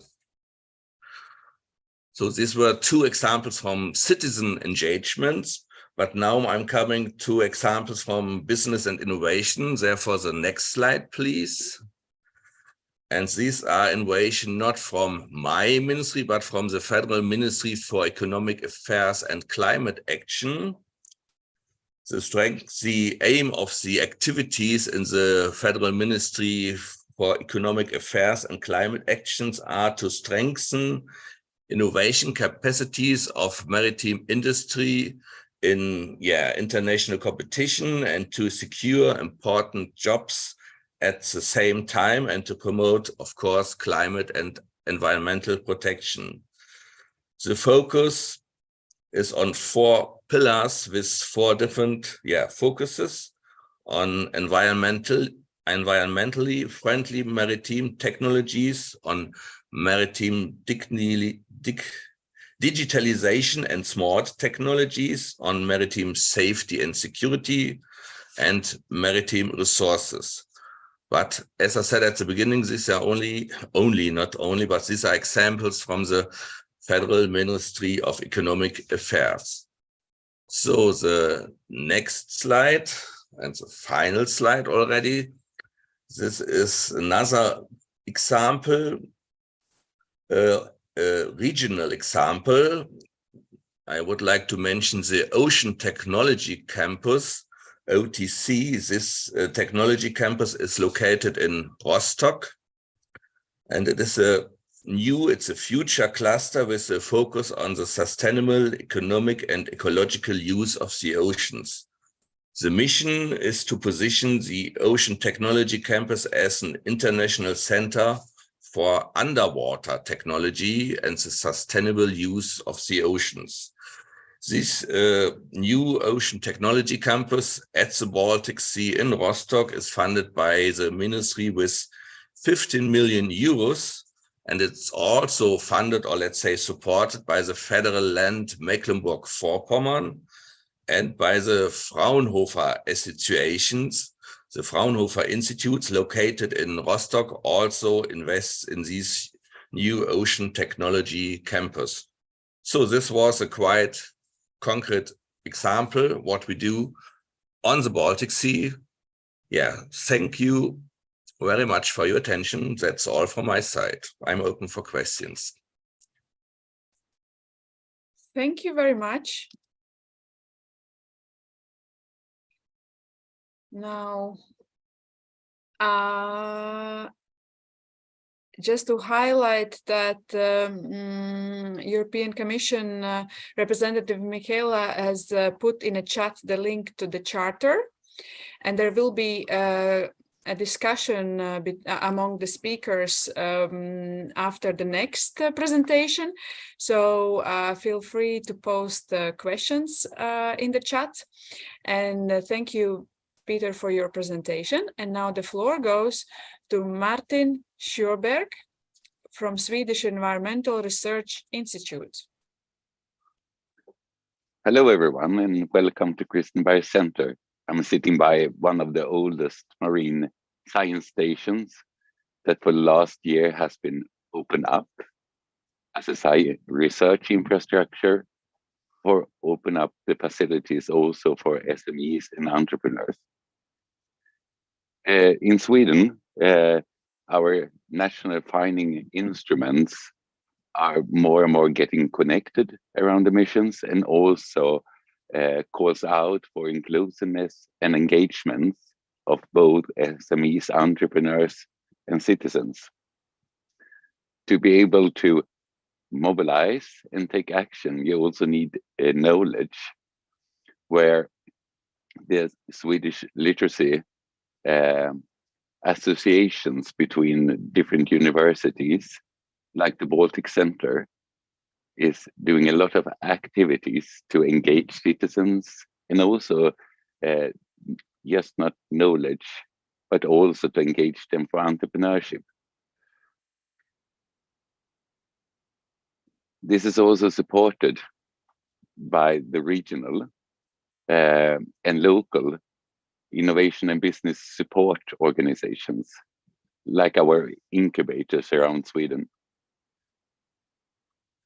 And this, we also complement the national finance by the regional and also the leader founding within EU to support local actions.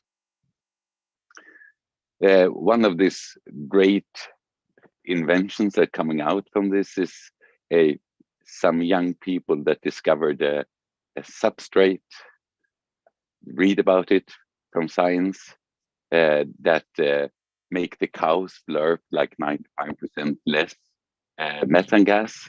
And now just across the fjord, opposite about that's it, have started their facilities to produce these algae that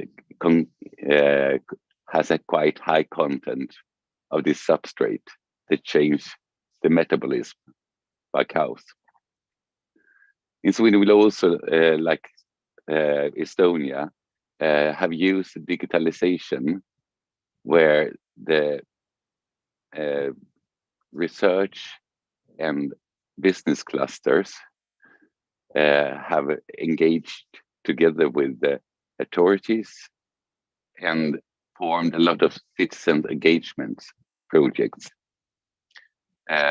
where citizens and users of the sea get more and more involved in the management. For example, now can with help of the Sailing Association app providers, we can now see where the sailors anchor in sensitive waters and change the buoys and so on around the islands.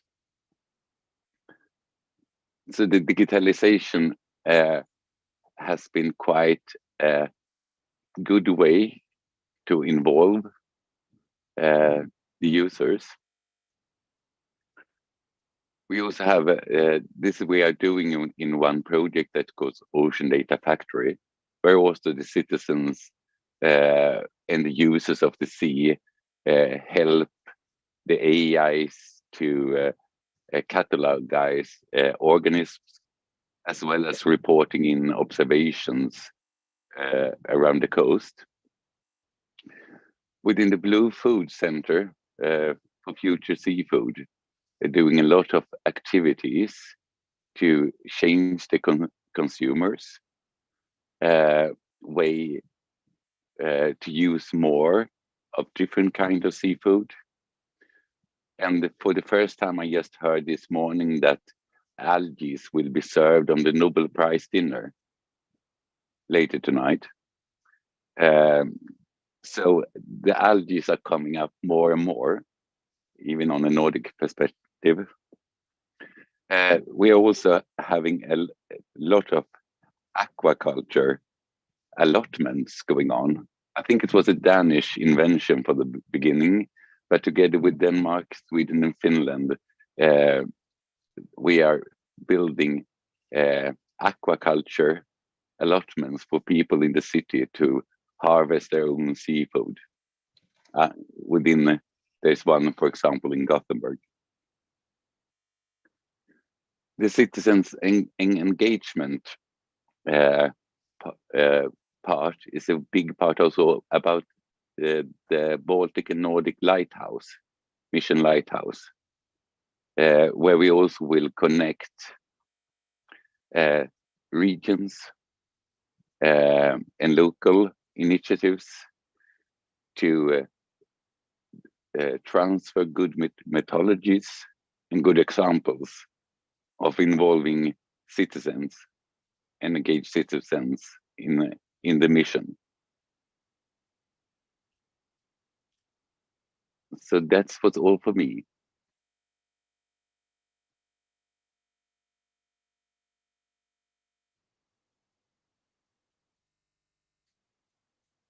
Is there any questions? Thank you very much, Martin, for your contribution. It's also nice to see your background. It gives a bit of true spirit to the topic. So thanks a lot.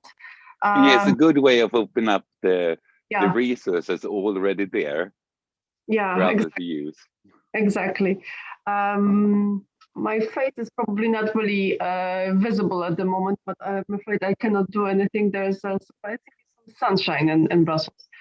Okay, we have now something like even half an hour or something like that, some time for discussions, questions.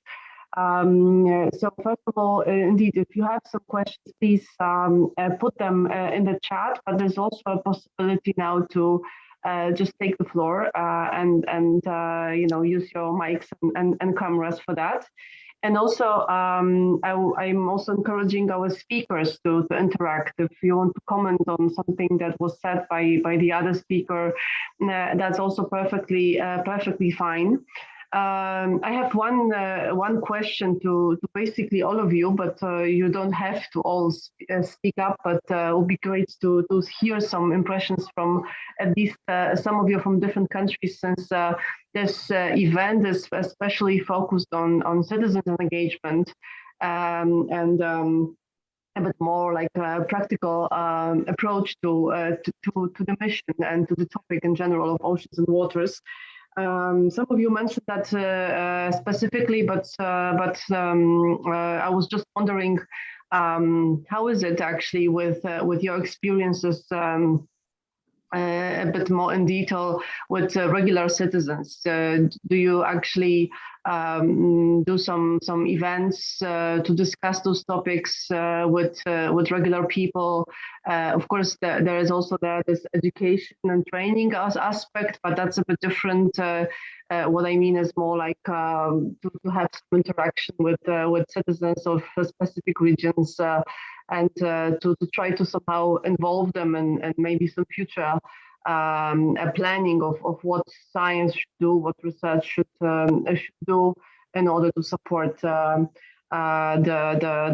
sustainability and the preservation and also the responsible use of our waters. So it's a very broad question, and I see. I thought that I saw Martin raising hands, and then I also see Asta. So yes, the floor is yours, Martin. Yes, at the west coast of Sweden, not the Baltic Sea, there is 1 week where different association, researcher, local organizations, authorities have the focus on the oceans, and in all the big cities and also the small villages is doing everything from lecturing to going out with research vessels to making food, and snorkeling activities. So that's one good example that we could lift over to the Baltics. Thanks a lot. Thank you for this. And Asta, please. Thanks for. So I would just basically say that there is quite a lot of work being done now and a lot of citizen science initiatives happening. But basically our experience is that it's actually, well, it's hard and it's a lot of work. So if you want to really achieve a citizen science program that both engages a lot of citizens, but also produces, for example, some research. So it's a citizen science. So we actually want to produce some useful data and some useful research. We need a very close collaboration from social scientists, from communication groups, professional communicators and scientists. So what I experience quite often is that it's the scientists who start designing and planning citizen science programs. What happens in the end is that they don't have enough time and enough skills to do the communication. That is actually probably even a larger proportion of work than analyzing the data. So sort of to do the proper aspect, to do the proper way of how do we engage people, how do we actually communicate with them and make sure that there is sufficiently resourced and sufficiently professionally done, because there are so many citizen science programs running now. We're actually competing for all of them. People are getting tired of them somehow. So why should I engage? Why should I commit my time to it? So there has to be a clear reason and clear outcome of that. And so I think we probably are coming to the next level of citizen science programs where we are trying to make them, well, probably more professional, more long-term, more engaged, more useful in a way for science, let's say, for citizens. But yeah, it's a lot of work and hopefully we will do that.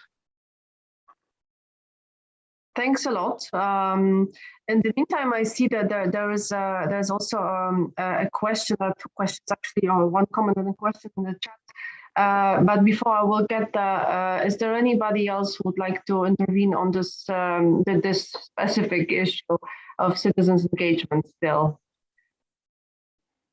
I cannot see now. I just sent a note in a comment. Yeah, exactly. So if you would like to continue on that, it would be great. Or Tove, as you suggested.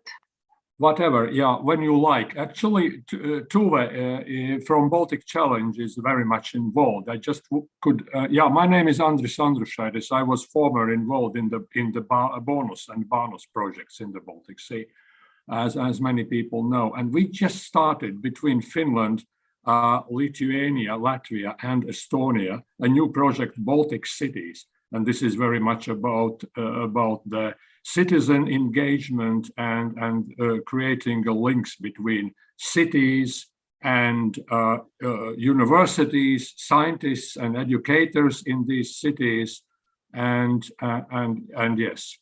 And we are planning a cruise of a research vessel, Finnish research vessel, Aranda next summer, which will be visiting cities of Tallinn and Liepāja and Klaipėda. And there will be lots of activities. And Baltic Challenge is involved in this, and Tove maybe can tell more. I just returned to Riga from Helsinki, where we had a kickoff meeting of this project, which will go for 1.5 years until spring of 2024. Thank you very much. Thanks a lot. That sounds very attractive and appealing. The cruise and the kind of way you prepare that around cities as well. We will surely follow it up. Thanks a lot. So if there are no other comments on the citizen engagement, I think I will go now to the question. But maybe Brigita, you would like to ask it yourself out loud, since this is coming from you. Yes, thank you. Indeed, this question about the lighthouse topic, that is the seaweed harvesting, including that. So realizing for the business purposes that there is not much activity yet. So I wonder, using this great opportunity, this quora of experts, do you, from your expertise, see it as a good thing to foster the harvesting of seaweed, and would that actually bring good or bad out of that? We know we have businesses, startups that think of the best use of that material. They do R&D with that, but in terms of the ecology of the sea, is that a good idea or a bad idea?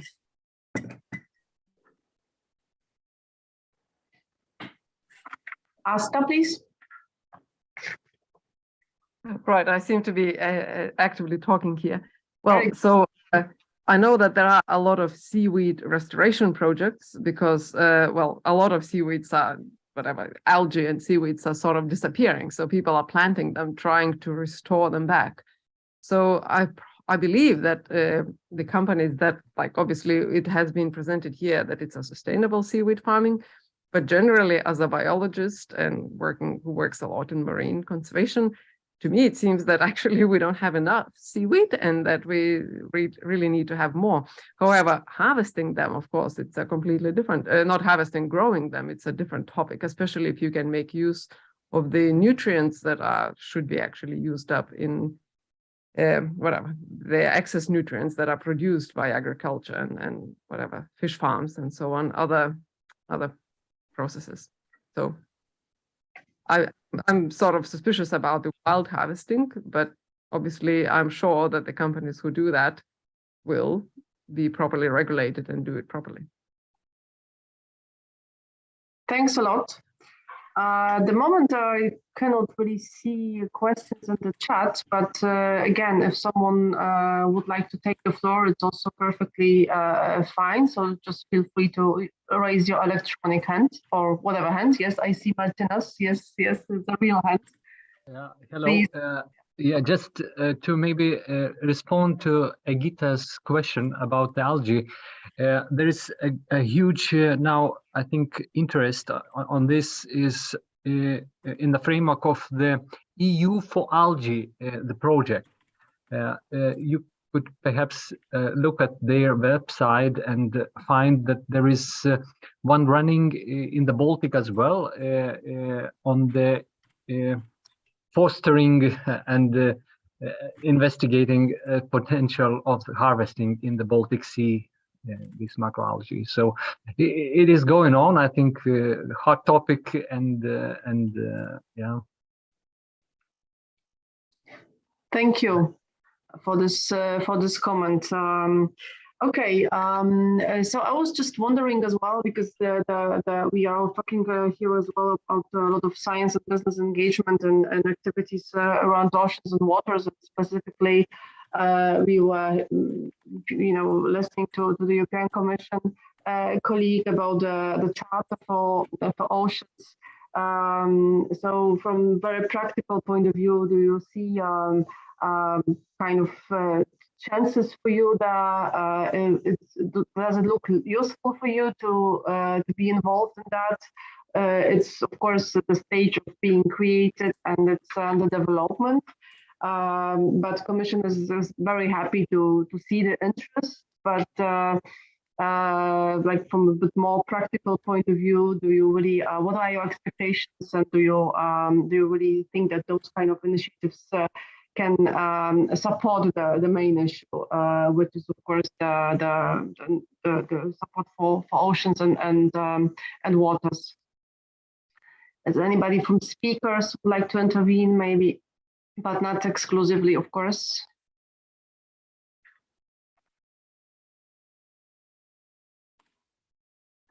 Or maybe I should ask the question: do you actually know the Charter? Like, you had some time for some discussions already within your teams, or not really, or is any of you maybe already a signatory signed on this already, or not yet?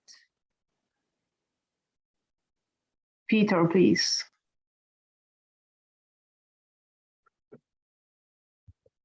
Yes, thank you. I think my video is quite bad now, but I hope you can hear me. Yes, we can. Fine. I participated in the Lighthouse event on the Atlantic and Arctic Ocean in Cork at the end of November, and this was a very interesting event, and there were a lot of examples from policy, from the Irish national area level, from the European Commission level, but also from the practical and regional level. And we listened to a lot of examples from people living on Irish islands and dealing a lot with the Atlantic Ocean and with people from fisheries.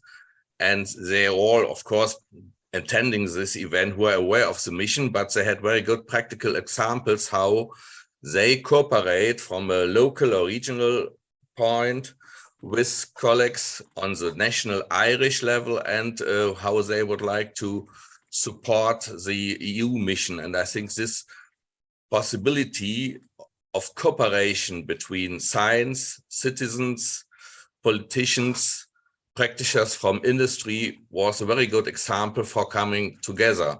And so I think this is a good example.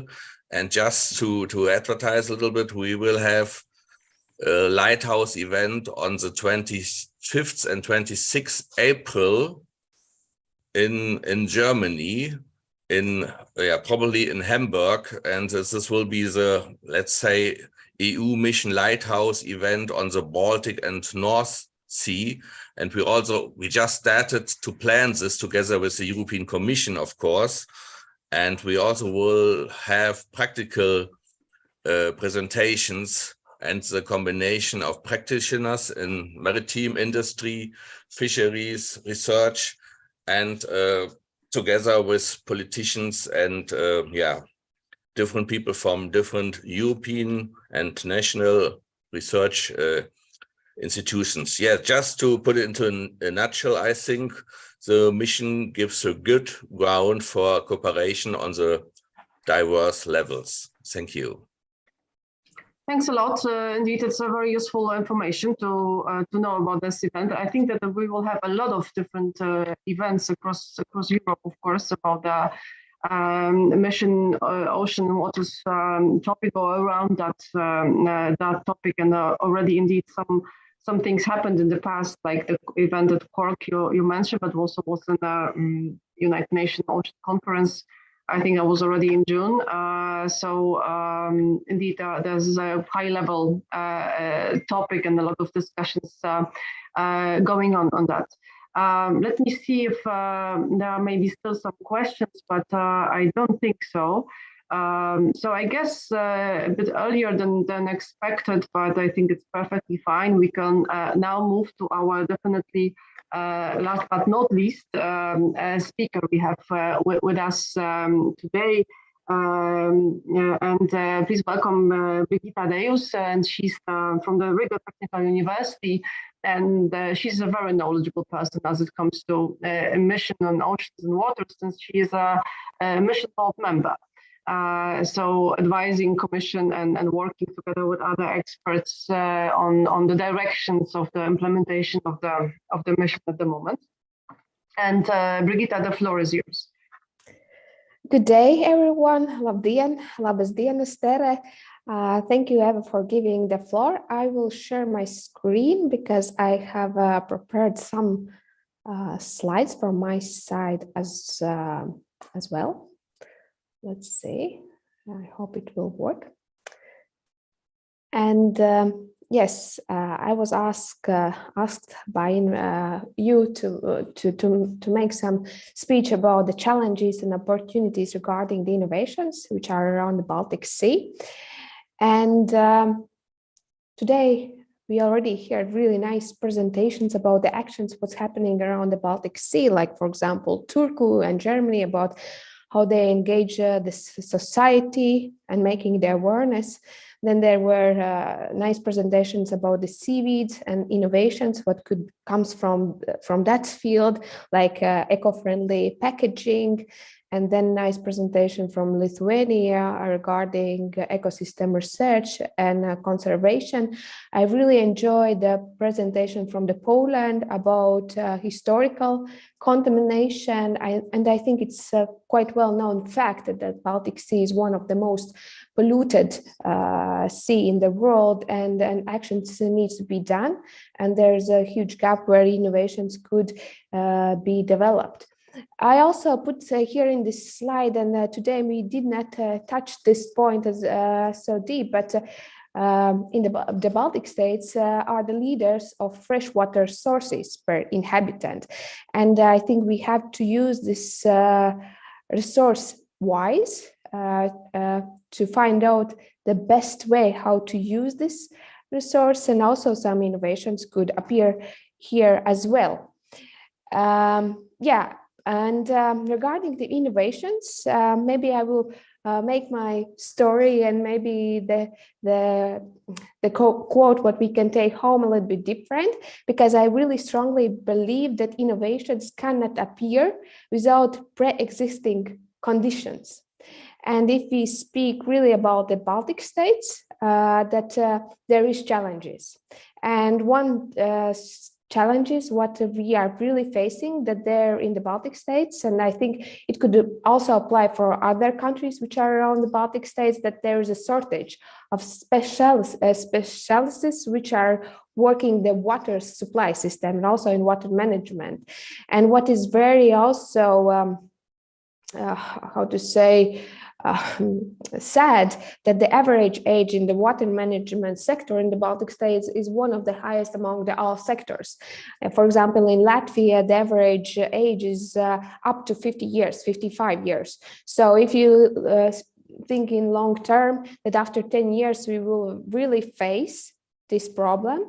And this, I would say, is the last call when we can start acting and finding new talents and enthusiasts who could be part of water sector, and also work on the EU missions, objectives and targets. And I also see that sometimes there is lack of coordination between the countries and then knowledge transfer. And I really believe that that the mission can help to go and improve this. And just example, as I'm coming from the Latvia, about the innovations usually comes from this, not always, but very often the source comes from the science and from doctoral students. And here is just one example from the Latvia, that we are lacking of doctorate students. And for example, the latest data from 2 years ago, only 136 doctoral students graduated. And I don't have a numbers how much under the water sector, but if the total is so low number, we are in the problem. And reproduction of new generation which could be involved in future in the innovation development under water sector could be improved. And of course, I'm not only complaining, I also want to offer some tasks where we could looking forward is about that we need to improve education system. And today also I heard really nice examples about how education system could be improved and what actions already have been done. This, I believe, will increase the quality of innovations because deep tech innovations cannot appear of somewhere nowhere. There need to be really good basic of education system and also the knowledge. And then also investors will come, and it's really important to attract the appropriate investors, not the investors who are looking for quick profit and fast result, because usually the deep techs and innovations especially under the water sector takes a time. Probably it could take up to 10 years to get this innovation and for the upscaling. So we have to find the right approach how to help these innovations to go in the market and then be in long term. So that's all from my side. I think I opened a box for other discussion topics what we can discuss in this webinar. But yeah, that's all from my side. Thank you very much. Thank you very much, Brigita, for your nice concluding remarks. We're very glad to have you on board for this event. And if there are more questions for Brigita, so you're welcome to ask. This is the last chance to ask any questions. Because if not, I don't see in the chat, no? Egita, do we have some question in the chat?